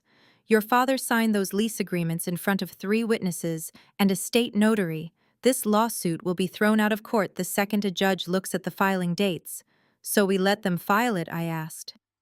"We encourage them to file it," Oliver corrected me. "Every single false claim they submit to a judge is another nail in their coffin when we counter-sue for defamation and legal fees. But Claire, you need to prepare yourself. If they are willing to put these lies on legal paper, they are going to take this campaign public. They are desperate, and desperate people do not fight fair." Oliver was absolutely right. The legal threats were just a distraction. The real attack began an hour later. If my father was managing the legal delusion, Jamal and Brittany were put in charge of damage control. They realized that without the master vendor portal, they had no way to mass communicate with our clients. But Jamal was not completely incompetent. He had spent his brief time shadowing the office, finding the physical Rolodex, and the printed VIP client files my father kept in his desk drawer for emergencies. Jamal and Brittany divided the list and started making phone calls. They did not call to reassure the clients or to introduce themselves properly. They did not call to confirm menus or scheduling logistics. They called to launch a vicious coordinated smear campaign against me. My first clue that something was wrong came from Lauren, the executive assistant to our largest corporate client. Lauren and I had worked together for years coordinating massive holiday parties and charity galas. She trusted me completely. Lauren called my personal cell phone just before noon. She sounded incredibly confused and slightly panicked. "Claire, what in the world is going on over there?" Lauren asked the second I answered. "I just got the strangest phone call from your sister. She told me that you were abruptly terminated last night." "I was not terminated, Lauren," I said calmly. "I resigned. Is there a problem with your upcoming winter showcase event? Brittany told me that you were escorted out of the building by security." Lauren continued, her voice dropping to a low whisper. "She said that the new chief executive officer, a guy named Jamal, caught you embezzling funds from the client retainer accounts. She actually used the words, cleaning house. She said they discovered a massive web of financial fraud you had been hiding for years, and they had to step in immediately to save the clients from your unstable behavior." I felt a cold, sharp spike of anger hit my chest. They were not just lying to protect their egos anymore. They were actively trying to destroy my professional reputation in an industry I had spent a decade mastering. "What exactly did you tell her, Lauren?" I asked, keeping my voice perfectly level. "I told her she sounded insane," Lauren replied bluntly. "I have seen you balance a budget down to the last penny, Claire. You are the most honest person in this business." But Brittany was relentless. "She said you had a complete mental breakdown at a country club dinner last night because you were jealous of her marriage. She said you are currently under criminal investigation. Claire, she is calling everyone. She asked me to forward all future payments to a new bank account because the old one was frozen due to the investigation." I closed my eyes and let out a long, slow breath. They were trying to divert the client funds before I could officially lock down the revenue streams. It was pathetic, but it was also incredibly dangerous. In the luxury event planning industry, trust is the only currency that actually matters. If a billionaire client even suspects that their retainer is wrapped up in a criminal fraud investigation, they will pull their contract immediately. "Thank you for telling me this, Lauren," I said. "Please do not send a single dollar to that new account. I promise you I am not under investigation, and I am launching my own independent agency by the end of the week. I will reach out to you with the official details soon." I hung up the phone. Within the next hour, my cell phone became a relentless stream of incoming calls. Our premium florist called me to ask why Jamal had just told her I was fired for stealing inventory.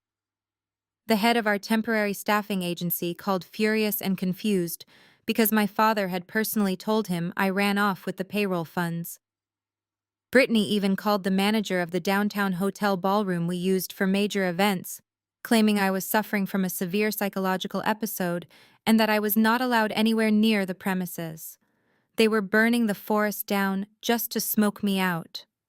They genuinely believed that if they poisoned the well, I would have no choice but to surrender the holding company to save my reputation. They thought I would cower under the weight of their public humiliation, just like I had cowered when my mother insulted me at family dinners or when my father passed me over for promotions. They thought the smear campaign would break me. They did not realize that they were just handing me the exact ammunition I needed to completely annihilate them. I did not panic. I did not call them screaming. I sat at my desk, opened a new spreadsheet, and meticulously documented every single phone call, every single lie, and every single client they contacted. I forwarded the entire log to Oliver. He replied with 2 words: defamation secured. Jamal and Brittany were so busy calling the entire city to spread their malicious lies that they completely forgot about the most important event on the calendar. They were so focused on destroying my past that they were entirely ignoring the massive $1 million tech gala looming right in front of them. The gala was only 3 days away, and while they were busy playing corporate saviors on the phone, the actual physical reality of their empty shell company was about to crash down on their heads. And I was going to let it happen. The smear campaign was supposed to be their masterstroke, but it quickly became their undoing. My phone did not stop ringing for the rest of Wednesday afternoon. After Lauren called, the floodgates completely opened. Every major client we had on the books for the next 6 months reached out to me. They were confused, angry, and deeply unsettled by the frantic, unprofessional voicemails my sister and brother-in-law were leaving them. Brittany had actually called the mother of a bride whose wedding was 2 weeks away and told her that the catering budget was frozen due to my criminal activity. Jamal had emailed a corporate charity board and demanded they rewire their deposit to a completely different banking institution. They were acting like desperate scam artists, and our elite clientele saw right through it. I answered every single phone call with the exact same calm, measured tone. I did not yell. I did not insult my family. I simply told the truth. I am no longer with Harrison Elite Events. I explained to a panicked corporate event coordinator who called me at 3 in the afternoon. I resigned yesterday due to a fundamental shift in executive management. I am not under investigation, and my professional record remains spotless. But Jamal said the accounts are frozen and the event might be canceled, the coordinator stressed. What are we supposed to do? I leaned back in my office chair and smiled. Pull out your master service agreement, I instructed her smoothly. Turn to page 9 under the vendor guarantee and cancellation clause. Read the specific provisions regarding equipment failure and management default. I had drafted those contracts myself. I had intentionally structured them so that if Harrison Elite Events ever defaulted on their operational capabilities or lost access to the Apex Solutions holding company assets, the client had the immediate legal right to terminate the contract without penalty and retain their full deposit. I had built an escape hatch for my clients, knowing that my father's reckless financial behavior might one day put them at risk. Read the fine print, I told every client who called. Protect your deposit. And if you find yourself needing a reliable event management team by the end of the week, keep my personal cell phone number saved. I was not poaching them. I was simply handing them the map to safety and letting them walk through the door on their own. While I was calmly securing my future client base, Jamal was actively destroying whatever tiny shred of credibility he had left with the local supply chain. He had spent his entire Thursday morning hitting a solid brick wall trying to secure the premium vendors for the upcoming Tech Gala. The Tech Gala was the crown jewel of our annual calendar. It was a $1 million contract hosted by a billionaire software developer named Preston. It required a massive coordinated effort involving specialty imported flowers, custom staging, and a 5-course plated dinner featuring Wagyu beef and fresh line-caught seafood for 500 VIP guests. Jamal had the menu, but he had absolutely no way to execute it. He tried to call Sylvia, our exclusive luxury florist. Sylvia had been working with me for 8 years. She knew my voice, she knew my standards, and most importantly, she knew that I was the one who always ensured her invoices were paid on time. Jamal demanded that Sylvia deliver 50 custom orchid centerpieces to the downtown ballroom by Friday morning. Sylvia politely asked for the standard 50% deposit up front. Jamal, trying to act like a billionaire executive, attempted to run the corporate credit card over the phone. The card was immediately declined. I had already severed the corporate cards from the Apex Solutions master accounts.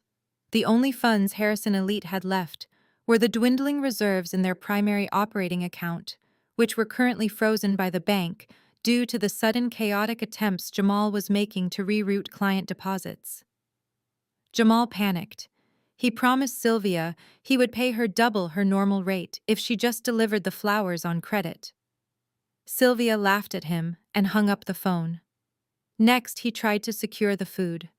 Our executive chef, a brilliant, temperamental man named Rossi, received a frantic call from Jamal, demanding that the kitchen staff begin prepping the Wagyu beef immediately. Chef Rossi was standing in the parking lot of the downtown commercial prep kitchen when he took the call. He was staring at a heavy steel padlock that had not been there the day before. "I cannot prep the beef," Jamal Chef Rossi barked into the phone, his voice echoing over the traffic. "Because I cannot get inside the building. The digital access codes on the doors are glowing red, and there is a physical chain wrapped around the loading dock handles. Jamal told him to break the lock. He actually ordered an executive chef to commit breaking and entering. Chef Rossi told Jamal exactly where he could shove his $1 million menu and quit on the spot. The reality of the situation was finally crashing down on my family with the force of a freight train. It was Thursday afternoon. The tech gala was less than 48 hours away. They had no flowers, they had no food, they had no executive chef to cook the food, even if they miraculously found some. But the absolute worst blow came from the ground-level staff. The backbone of any event management company is the hourly workforce. The servers, the bartenders, the valet drivers, and the setup crews. These were hardworking people who lived paycheck to paycheck. They did not care about corporate synergy or executive titles. They cared about getting paid on time every single Friday. Because Jamal was completely locked out of the secure payroll portal, and because he had absolutely no idea how to manually process the timesheets, the direct deposits did not go through on Thursday night as scheduled. Friday morning arrived, bringing total unmitigated chaos to the Harrison Elite headquarters. Jamal pulled his expensive imported sports car into the parking lot of the main administrative office, expecting to spend the day forcing my father to fix the legal mess. Instead, he was greeted by a crowd of 50 angry, frustrated employees standing outside the front doors. The staff had checked their bank accounts that morning. The money was not there. Jamal tried to push his way through the crowd, raising his hands and offering his slick, practiced corporate smile. He tried to tell them it was just a minor banking glitch. He promised them the funds would clear by Monday. He begged them to just head over to the ballroom and start setting up the staging for the tech gala, assuring them they would receive a bonus for their hard work. The head of the setup crew, a massive no-nonsense guy named Hector, who had been loyal to me for years, stepped right into Jamal's path. "We do not work for promises," Hector stated loudly, making sure the entire crowd heard him. "We work for Claire. Claire always made sure the checks cleared. You fired her, you locked the kitchens, and you expect us to work a Saturday night gala for free. We are done." Jamal tried to threaten them. He yelled that they were all in breach of contract and that he would fire every single one of them if they did not get in the trucks. Hector just smiled, a cold, hard expression that mirrored my own.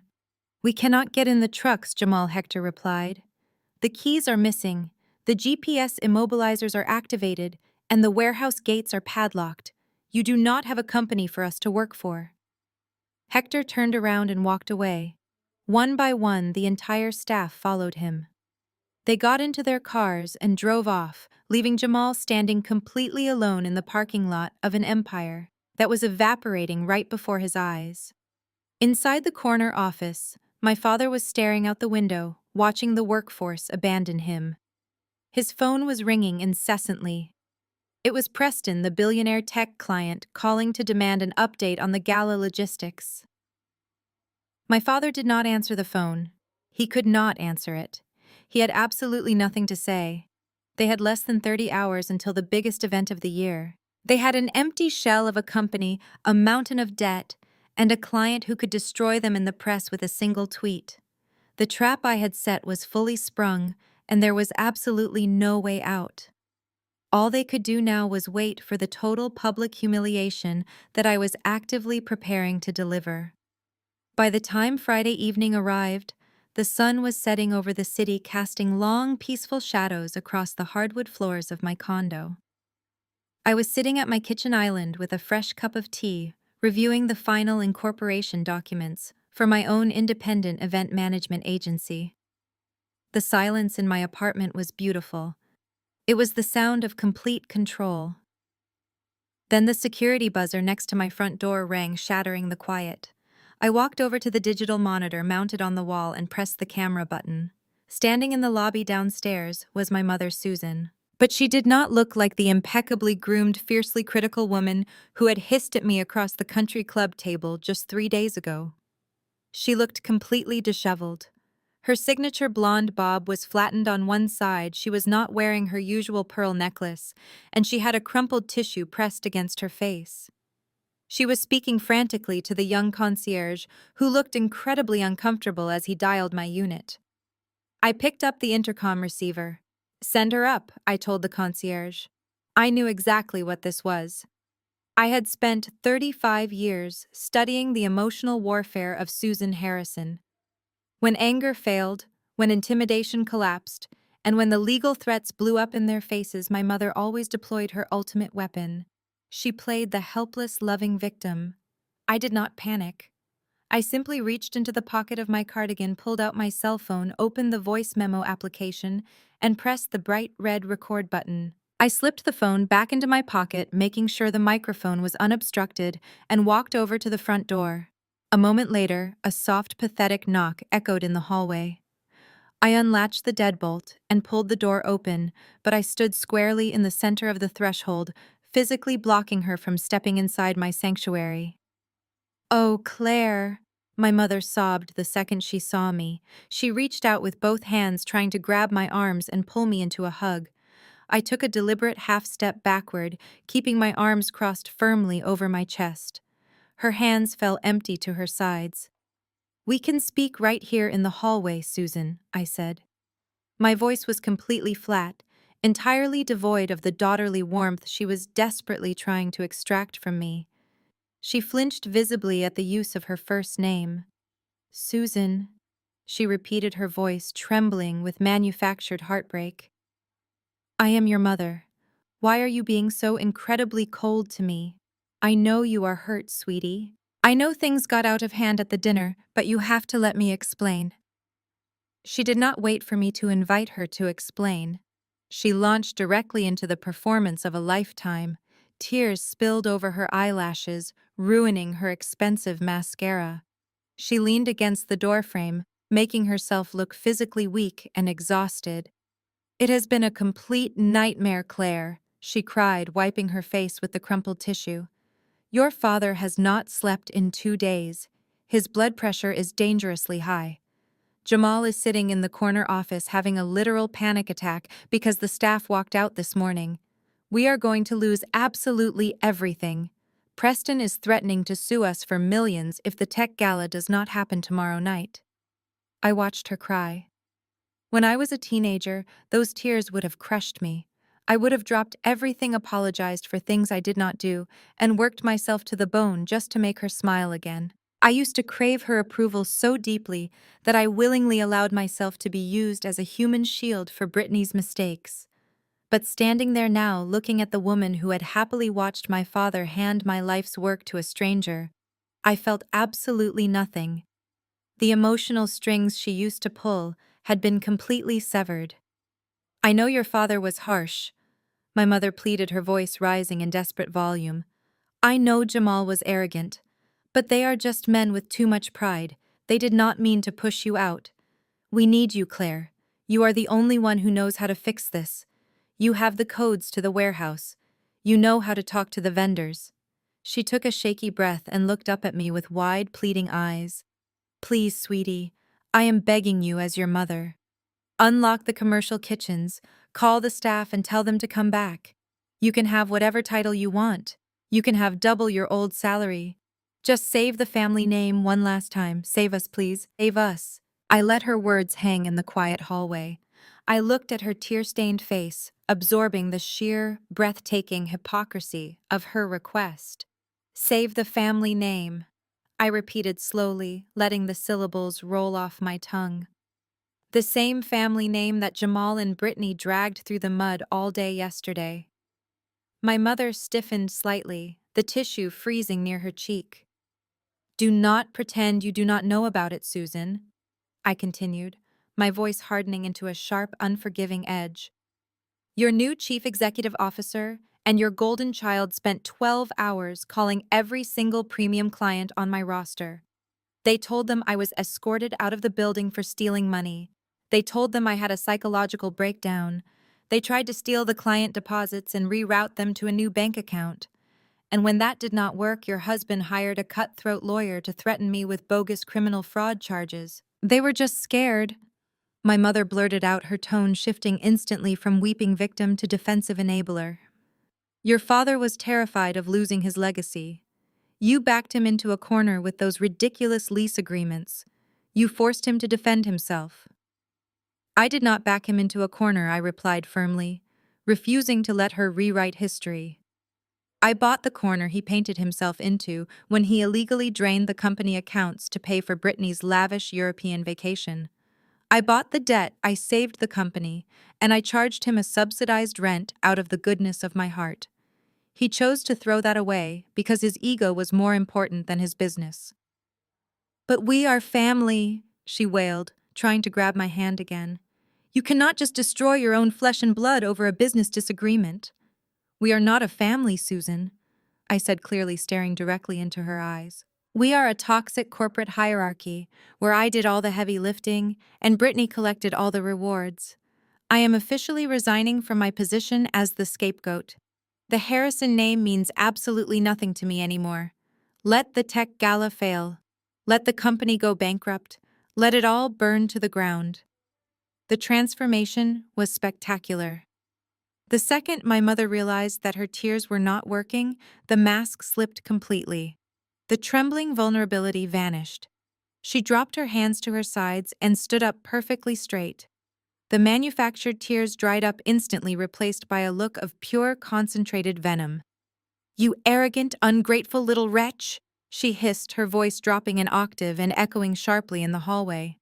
You really think you are better than us? You think you are so smart with your secret holding companies and your legal contracts. I did not flinch. I just watched her reveal her true self. This coldness is exactly why nobody loves you, my mother snarled, stepping closer to the threshold, her face contorted with malice. This is why you are 35 years old and sitting in this apartment completely alone. You are a calculating machine with absolutely no heart. Brittany has a husband who adores her. Your father and I have a beautiful marriage. People are drawn to us. But you have nothing but your spreadsheets and your bank accounts. You are going to die completely alone because you do not know how to love anyone. She spat the words at me, expecting them to land like daggers. She expected me to crumble, to cry, to finally break under the weight of a mother's ultimate rejection. Instead, I smiled. It was a small, genuine smile. Her insults did not hurt me anymore because they were not true. I was not alone. I had a thriving network of loyal colleagues, vendors who respected me, and clients who trusted me with millions of dollars. The only thing I was lacking was the dead weight of their constant abuse. I reached into the pocket of my cardigan and pulled out my cell phone. The screen was brightly illuminated, displaying the rolling digital timer of the active voice memo and the flashing red recording symbol. I held the phone up so she could see it clearly. Are you familiar with this state's recording laws? Susan, I asked, keeping my voice perfectly pleasant and polite. Because we are currently standing in a public hallway of a residential building, there is absolutely no legal expectation of privacy, which means this state operates under a one-party consent rule for audio recordings. My mother's eyes darted to the bright screen. Her jaw dropped open. I was going to let my attorney handle the defamation lawsuit based purely on the sworn testimonies of the clients Jamal and Brittany harassed yesterday, I continued smoothly. But having a crystal-clear audio recording of you admitting that the fraud allegations were just a desperate lie cooked up because my father was scared, that is going to make the civil trial incredibly brief. The color drained entirely from her face. She looked like she was going to be sick. Thank you so much for stopping by and providing this crucial evidence, I said, taking a step back and wrapping my hand firmly around the heavy brass doorknob. Claire, delete that right now, she shrieked, panic completely seizing her features. She lunged forward, throwing her hands out to try and snatch the phone from my grip. I easily stepped out of her reach and slammed the heavy oak door shut in her face. I threw the deadbolt with a loud, satisfying crack, locking her out of my life for good. I stood in my entryway and listened to her pound furiously against the wood. Open this door, she screamed, her voice muffled but frantic. You cannot do this to us. We will ruin you. Have a wonderful time at the tech gala tomorrow, I called out through the solid wood door. The pounding stopped. I listened to the rapid, chaotic clicking of her heels as she literally ran down the hallway toward the elevators, fleeing in absolute panic. She knew it was over. She knew she had just handed me the final nail in their legal coffin. I walked back into my kitchen, stopped the recording, and immediately emailed the audio file to Oliver. He was going to have a fantastic time playing that clip for the judge. I picked up my cup of tea. It was still warm. I took a slow sip, looking out the window at the city skyline. Tomorrow was Saturday. Tomorrow was the night of the $1 million tech gala, and I had a very special dress to pick out for the occasion. Saturday morning began with a brisk, incredibly calm walk to the downtown financial district. The city was just waking up, the streets quiet, and bathed in the pale light of dawn. I carried my leather briefcase, the one containing my laptop, the hard drives of corporate records, and the newly printed incorporation documents for my own agency. I took the express elevator up to the top floor of a sleek glass high-rise and walked right into the pristine, quiet reception area of Oliver's law firm. Oliver was already waiting for me in his corner office. He was sitting behind his massive glass desk, wearing a sharp, tailored suit, looking entirely in his element. He poured 2 cups of black coffee from a silver carafe, handed one to me, and gestured for me to sit in the leather chair opposite him. We had a lot of work to do, and we only had a few hours before the absolute chaos of the evening descended upon the city. I opened my laptop and pulled up the audio file I had recorded the night before. I pushed my computer across the glass desk and pressed play. Oliver sat in complete silence as my mother's voice filled his office. He listened to her initial pathetic attempts at manipulation. He listened to her admit that the fraud allegations Jamal and Brittany had been spreading were entirely fabricated out of my father's fear. And finally, he listened to her vicious, hateful explosion when she realized her tears were not going to work. When the recording finished, Oliver leaned back in his chair and took a slow sip of his coffee. A rare, genuine smile spread across his face. "I have been practicing corporate litigation for 15 years, Oliver said, setting his cup down. And I have never seen a defendant hand over a perfect, unassailable confession on a silver platter quite like that. She practically gift-wrapped the defamation lawsuit for us." I pulled up the secondary file on my laptop, opening the meticulously organized spreadsheet I had built yesterday afternoon. I turned the screen back to Oliver so he could see the dozens of names, timestamps, and detailed notes. "This is the call log from the smear campaign," I explained, keeping my voice perfectly businesslike. "Jamal and Brittany contacted 28 different premium clients and 6 of our primary vendors. I have sworn statements from Lauren, the executive assistant, at our largest corporate account, and several others who are willing to testify that my sister explicitly accused me of grand larceny and severe mental instability." Oliver nodded his eyes, scanning the spreadsheet with sharp precision. "This moves us out of standard corporate disputes and directly into defamation per se," he stated. "They made false, malicious statements about your professional conduct with the explicit intent to destroy your livelihood. Combined with the audio recording of your mother admitting it was all a lie, they have absolutely no legal defense. The civil damages alone will bankrupt whatever personal savings they have left." We spent the next 2 hours drafting the formal legal complaints. Oliver did not hold back. He drafted a massive multi-million-dollar defamation lawsuit, naming my father, my mother, my sister, and Jamal as co-defendants. He detailed their coordinated efforts to sabotage my professional reputation and included the exact transcripts of their malicious phone calls. But the defamation suit was just the secondary weapon. The primary weapon was the real estate. Oliver pulled out a stack of thick watermarked documents that his paralegal had prepared the day before. These were the formal, legally binding eviction notices. As of 9 o'clock yesterday morning, Harrison Elite Events failed to remit the $85,000 lease payment to Apex Solutions. Oliver confirmed, sliding the papers toward me. "You are officially the landlord of a defaulting commercial tenant. I have drafted the immediate notices to vacate for the main downtown warehouse, the 3 satellite commercial kitchens, and the vehicle dispatch lot. I picked up a pen and signed my name on the bottom of each eviction notice, feeling a profound sense of closure with every stroke of ink. Oliver gathered the signed documents and placed them into a thick manila envelope. I have a team of private process servers on standby, he told me. They are fully briefed. But the question remains, Claire, when and where exactly do you want these documents served? We can send them to your father's house right now, or we can send them to the corporate office on Monday morning. I looked at Oliver. I thought about the sheer arrogance my father had displayed at the country club. I thought about Jamal sliding that insulting demotion contract across the table. I thought about Brittany whining that I was ruining her special day. They had chosen to try and destroy my life in front of the city's elite. It was only fitting that their own destruction happened on an equally public stage. I want them served tonight, I said softly. I want them served in the middle of the tech gala. Oliver raised an eyebrow, a look of profound respect crossing his face. A public execution. It is brilliant, but there is one massive flaw in your plan. If Harrison Elite has no staff, no food, and no equipment, there is not going to be a tech gala tonight. The client is going to cancel the event the second he realizes your father cannot deliver. I smiled, closing my laptop and placing it back into my briefcase.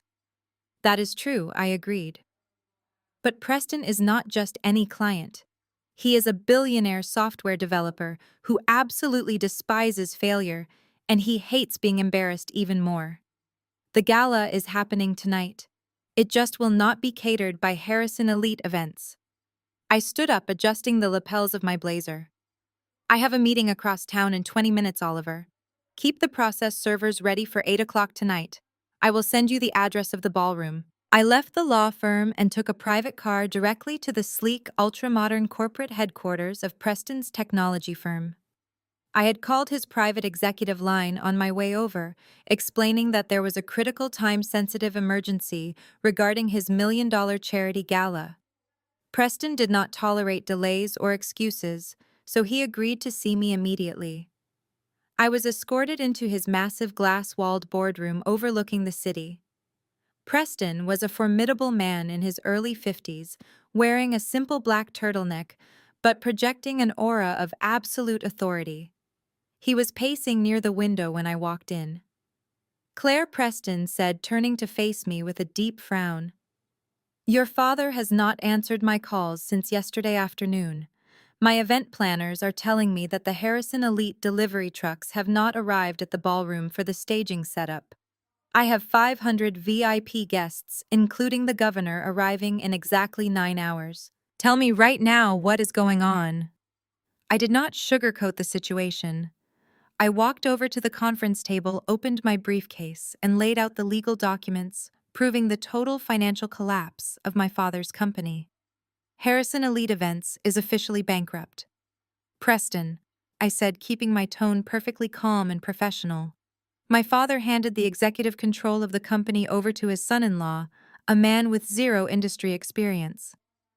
In the last 48 hours, they have lost access to their commercial kitchens, they have defaulted on their equipment leases, and as of this morning, their entire hourly workforce walked off the job because the payroll bounced. They have absolutely no food, no staff, and no trucks. They cannot cater your gala tonight. Preston stared at the documents, his face turning an angry, dangerous shade of red. He slammed his hand against the table. I paid them a massive deposit.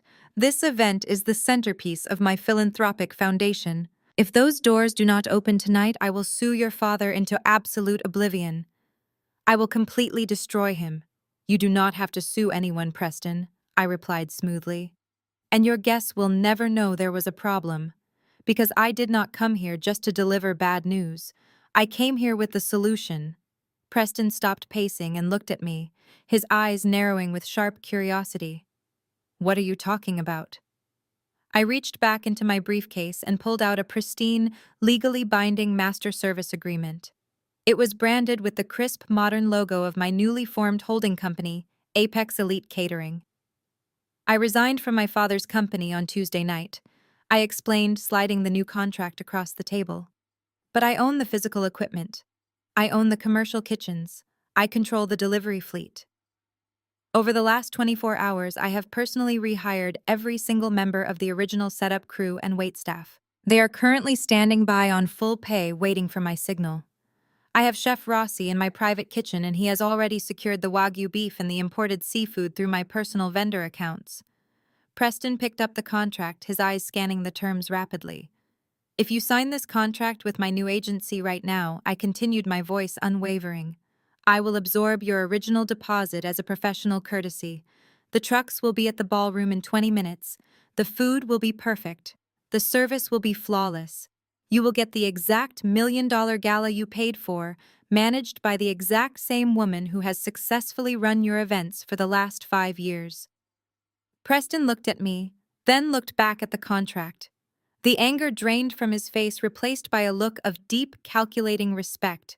He understood power plays, and he recognized a flawless one when he saw it. He realized that my family had tried to push me out, and instead I had legally orchestrated a hostile takeover of their most valuable asset. "Your father is an absolute fool for letting you go," Preston said, pulling a heavy silver pen from his pocket. "He did not let me go." I corrected him gently. I walked away. Preston signed his name on the bottom line of the contract and pushed it back across the table. "Get those trucks to my ballroom, Claire. Do not let me down." "I will see you tonight, Preston," I promised. I walked out of the corporate headquarters, pulled my cell phone from my pocket, and dialed Hector, the head of my setup crew. He answered on the first ring. "We have the green light, Hector," I said, stepping out into the bright afternoon sunlight. "Unlock the warehouse bays, load the staging equipment, and tell Chef Rossi to fire up the ovens. It is time to go to work." The trap was fully loaded. My family had spent the entire week digging their own graves, and tonight, in front of the most powerful people in the city, I was going to push them in. The night of the $1 million tech gala arrived exactly as I knew it would. By 7 o'clock on Saturday night, the grand lobby of the downtown Plaza Hotel was supposed to be a masterclass in modern luxury. It was supposed to be filled with the soft hum of a string quartet, the clinking of crystal champagne flutes, and the seamless movement of highly trained waitstaff anticipating every need of the city's elite. Instead, it was an absolute unmitigated disaster. From my position sitting in the back of a black town car parked discreetly across the street, I had a perfect view of the spectacular collapse of my father's empire through the massive glass walls of the hotel lobby. Jamal and Brittany had spent the last 30 hours scrambling to put together a massive event, using absolutely nothing but sheer panic and a depleted corporate credit card. Because I had legally locked them out of the commercial fleet, Jamal had been forced to rent standard uninsulated moving vans from a cheap local franchise.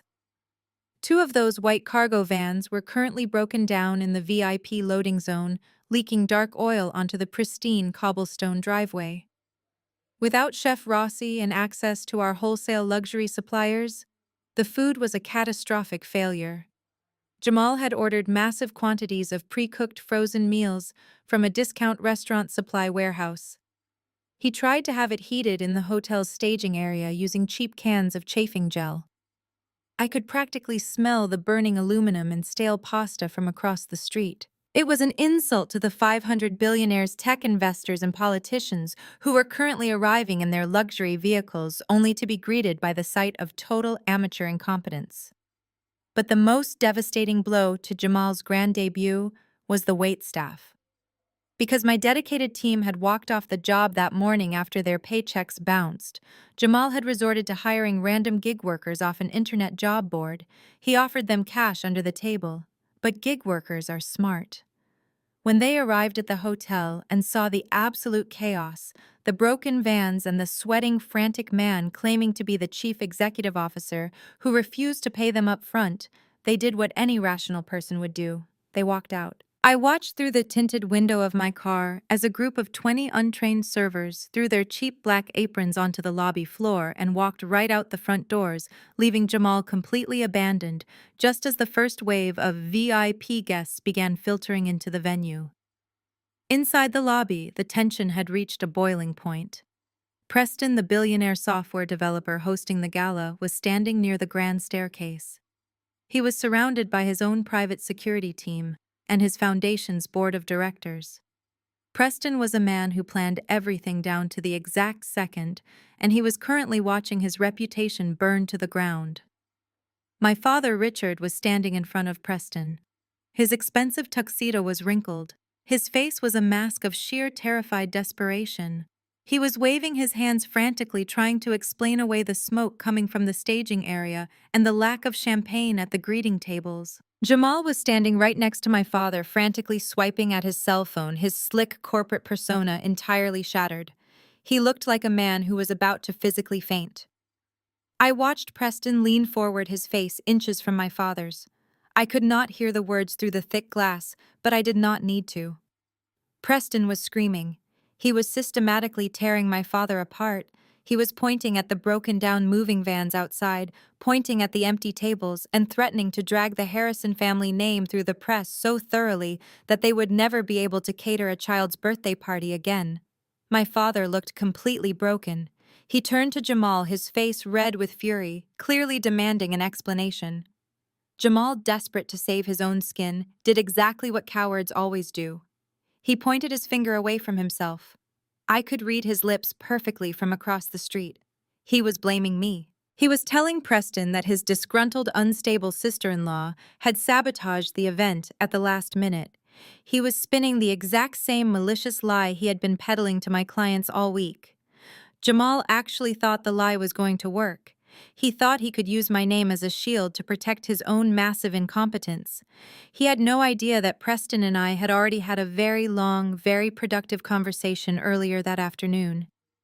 Preston was not screaming because he believed Jamal's lies. Preston was screaming to back them into a corner, completely exhausting their excuses, making the final trap impossible to escape. It was time. I reached over and pushed the heavy door of the town car open. The cool night air rushed in. I stepped out onto the pavement, my silver stilettos clicking sharply against the concrete. I was wearing a stunning, custom-tailored emerald green designer gown.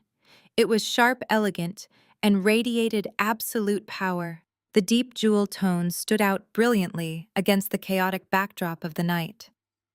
I felt like I was stepping onto a battlefield, wearing armor made of pure silk. Oliver stepped out of the car right behind me. He looked impeccable in a midnight blue tuxedo, holding a sleek black leather portfolio.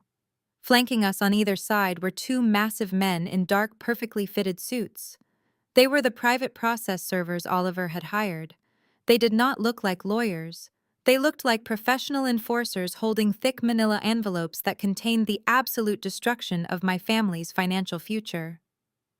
We crossed the street in perfect unison. The valet attendants at the Plaza Hotel stopped running to stare at us. Guests in the VIP line parted like the Red Sea, sensing the undeniable shift in the atmosphere. I walked through the massive revolving glass doors and stepped into the grand lobby. The noise of the chaotic room seemed to dull the second I walked in. People turned their heads. The rich jewel tone of my gown caught the light of the crystal chandeliers overhead.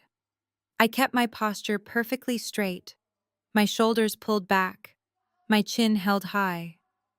I was not the quiet, reliable workhorse anymore.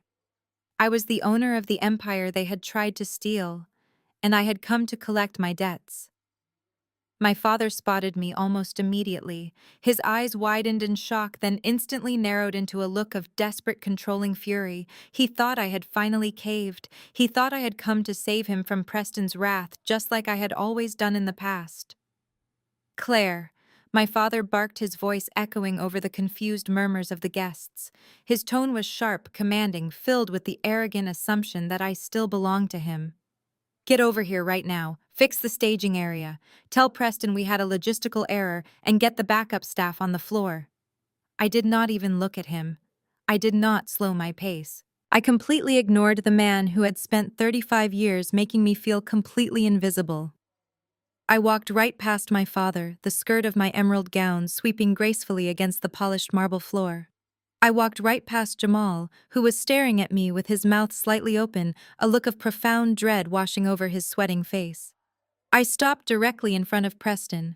The billionaire client stopped screaming. He looked at me, a sharp, knowing smile touching the corners of his mouth. Good evening, Preston, I said, my voice clear, calm, and projecting perfectly through the sudden silence of the lobby. I apologize for the amateur display my former employer has provided you tonight. I understand you are in immediate need of professional event management. My father lunged forward, his face turning purple. What do you think you are doing? He demanded, reaching out as if to physically pull me away. You do not speak to my clients. Oliver stepped smoothly between my father and me, placing a firm, unyielding hand on my father's chest.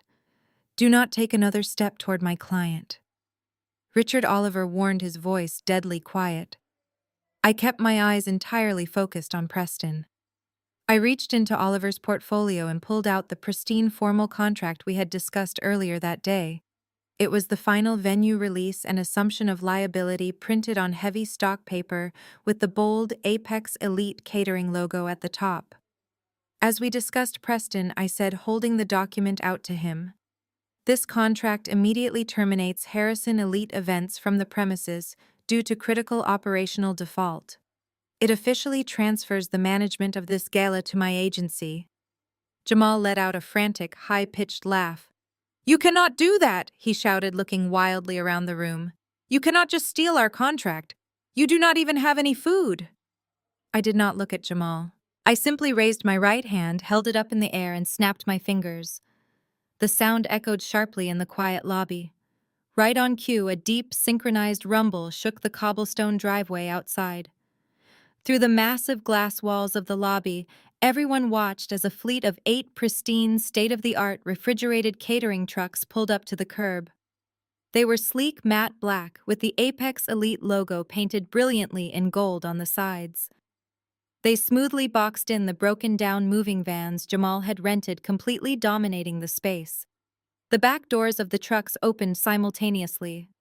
Out poured a highly disciplined army of 50 professional waitstaff, all wearing immaculate, custom-tailored black uniforms.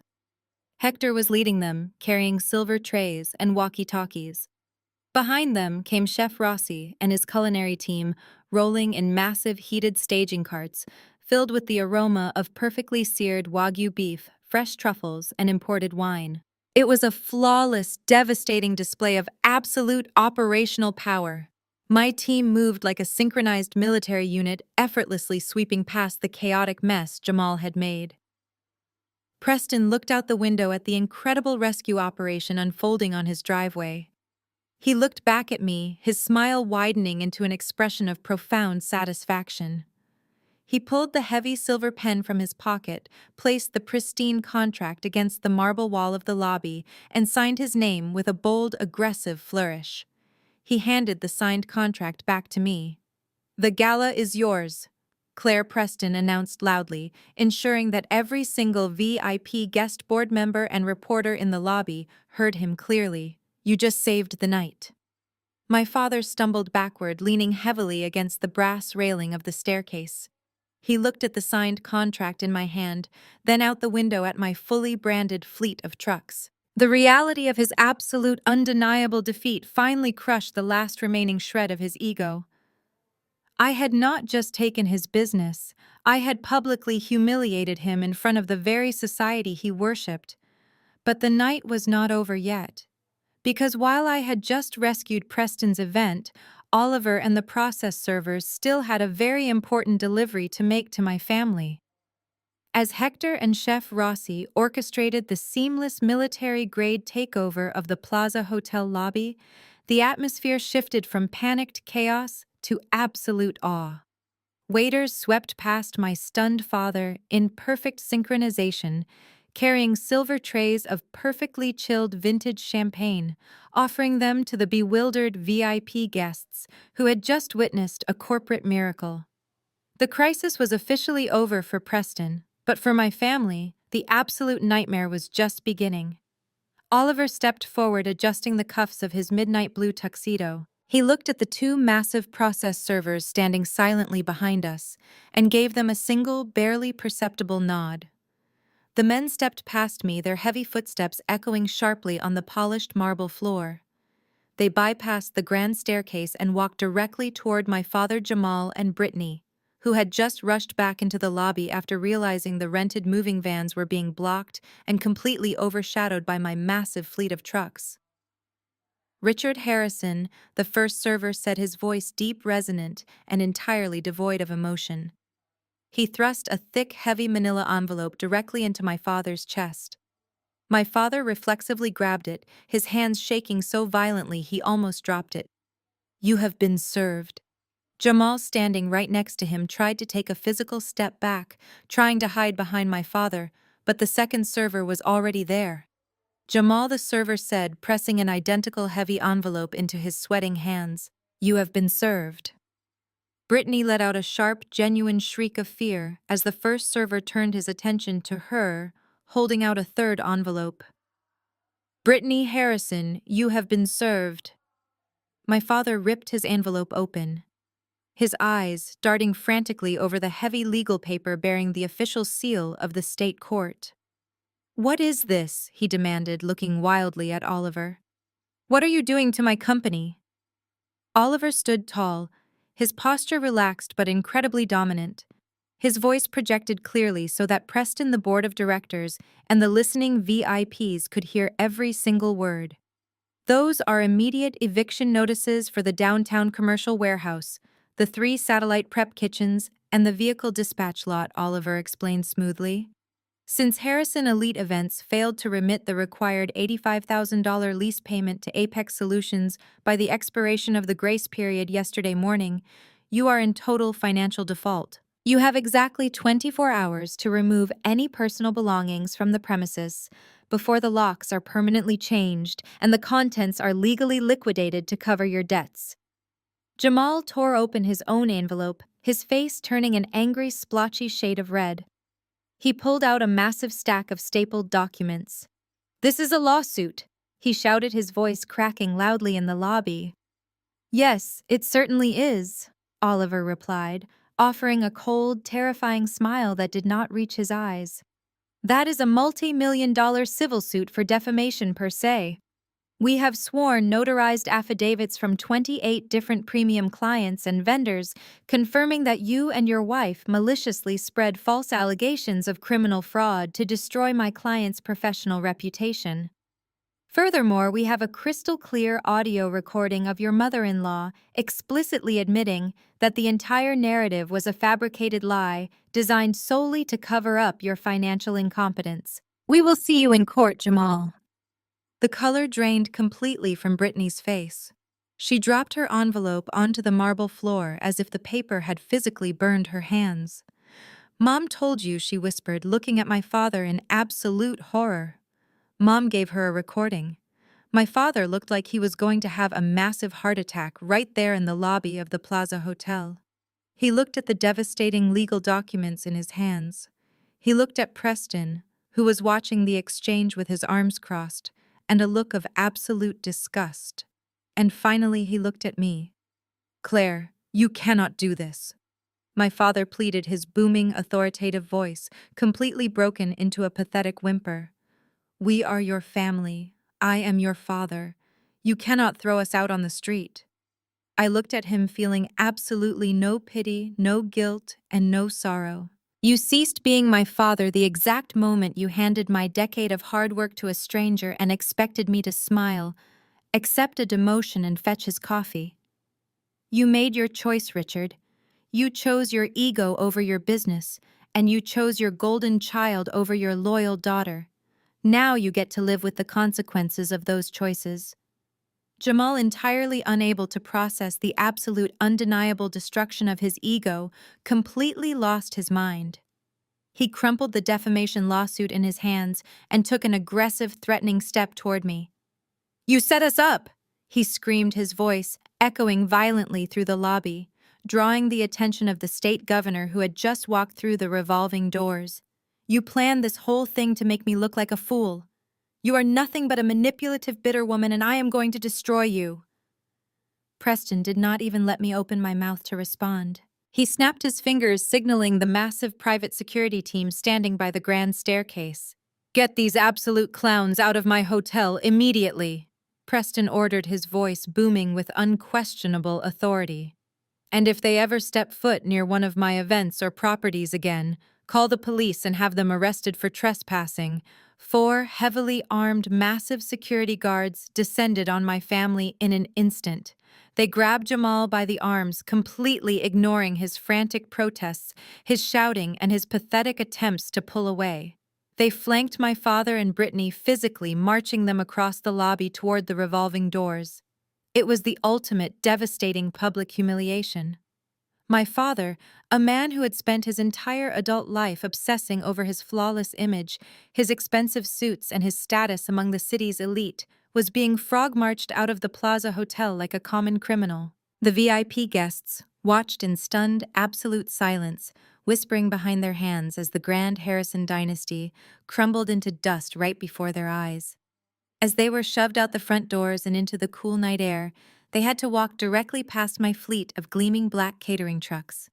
They had to watch my loyal staff, the people they had abandoned, and refused to pay carrying trays of exquisite, expensive food into the venue. They were left standing on the concrete sidewalk with absolutely nothing but the clothes on their backs and a mountain of legal debt while I turned around and went to work.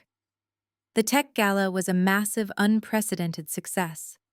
Chef Rossi delivered a culinary masterpiece, and Hector's setup crew executed the complex evening logistics with flawless and visible precision. Preston was so incredibly impressed with my ability to manage a crisis that before the night was over, he personally introduced me to 3 other billionaire tech investors who immediately asked for my business card. I had not just saved the night. I had secured the rock-solid foundation for an empire that belonged entirely to me. 1 month later, the inevitable reality finally caught up with Harrison Elite Events. Without the commercial kitchens to cook in the delivery trucks to transport equipment, or the vendor relationships to secure supplies, the company could not fulfill a single remaining contract. The angry clients demanded their massive deposits back. The bank completely froze their remaining operating accounts, and the legal fees from Oliver's brutal defamation lawsuit began to pile up at a staggering, unmanageable rate. On a rainy Tuesday morning, my father officially walked into a downtown courthouse and filed for Chapter 7 bankruptcy. The family business, the legacy he had prioritized over his own daughter, was completely liquidated. It was dead buried and erased from the industry. The total financial collapse immediately triggered a massive, highly predictable implosion within my family. Jamal had married Brittany firmly believing she was the beautiful heiress to a massive, endless fortune. He thought he was walking into a permanent life of luxury private jets and easy executive power where he did not have to work. When he realized that the company was a hollow shell, and that his new wife was actually a massive financial liability who had nearly bankrupted her own parents, his charming, loving persona vanished completely. Jamal packed his expensive tailored suits and abandoned Brittany less than 3 weeks after the disaster at the tech gala. He fled the state, leaving her behind to deal with the terrifying wreckage of their short-lived, disastrous marriage. Brittany, completely broke, entirely devoid of any employable skills, and incapable of taking care of herself, was forced to move back into my parents' quiet suburban house. Her grand new beginning had ended in absolute ruin before it even really started. My father did not fare much better. The humiliating scene at the Plaza Hotel had spread through the city's elite corporate and social circles like wildfire. Nobody wanted to do business with a man who had lied to his premium clients and nearly ruined the biggest charity event of the year.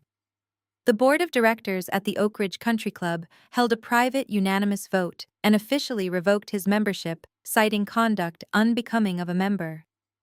He was completely exiled from the high society he had worshipped and catered to his entire life. And then there was my mother. Susan, true to her deeply ingrained nature, attempted to pretend that none of the horrific things she said or did had ever happened. As the month of November rolled in, bringing the crisp autumn air and the approaching Thanksgiving holiday, I walked down to the beautiful marble lobby of my luxury condo building to check my mail. Sitting inside my mailbox was a thick, expensive envelope with my mother's distinct looping handwriting on the front. I opened it right there in the lobby. It was an elaborate Thanksgiving greeting card. Inside, she had written a long, incredibly passive-aggressive note talking about how the holidays are a sacred time for family forgiveness and putting petty business disagreements in the past where they belong. She actually invited me to dinner, writing that they had graciously saved a seat for me at the table, phrasing it as if I should be overwhelmingly grateful for her unbelievable generosity. I read the card twice. I did not feel a spike of anger. I did not feel the familiar heavy ache of sadness. I just felt a profound, beautiful sense of peace. I walked over to the concierge desk, borrowed a thick black marker, and wrote 3 large, bold words directly across the front of the envelope. Return to sender. I dropped it back into the outgoing mail slot and walked away, completely severing the final fraying string that tied me to their toxic, manipulative world. I took the private elevator back upstairs, but I did not go to my condo. I went to the top floor of the building, stepping out into the massive, sunlit penthouse office space I had recently leased for Apex Elite Catering. The office was vibrating with incredible energy. My staff was busy answering multi-line phones, drafting lucrative proposals, and coordinating complex logistics for our rapidly expanding premium client roster. Lauren, the brilliant executive assistant who had warned me about my sister's malicious phone calls, was sitting at the front desk. I had hired her away from her corporate job 2 weeks ago, happily doubling her previous salary. I walked into my private corner office and closed the heavy glass door, letting the quiet, powerful hum of my new empire settle around me. I poured myself a cup of fresh espresso and stepped out onto the private wrap-around balcony. The entire city skyline stretched out before me, gleaming brightly in the cold morning sun. I took a slow sip of my coffee, feeling the crisp, sharp air against my face. I thought about the decade I had spent deliberately shrinking myself just to fit into their narrow, ungrateful expectations. I thought about the endless, exhausting nights I had spent crying, wondering why my flawless hard work was never enough to earn their basic love and respect. I had finally realized the absolute, undeniable truth. Their inability to see my immense value had absolutely nothing to do with me, and everything to do with their own profound, selfish emptiness. They thought I was just the foundation they could walk all over, not realizing I was the only thing holding the building up. Have you ever had to let a toxic family dynamic collapse so you could rise? Let me know in the comments. Thanks for watching. And remember, your worth is not defined by those who refuse to see it.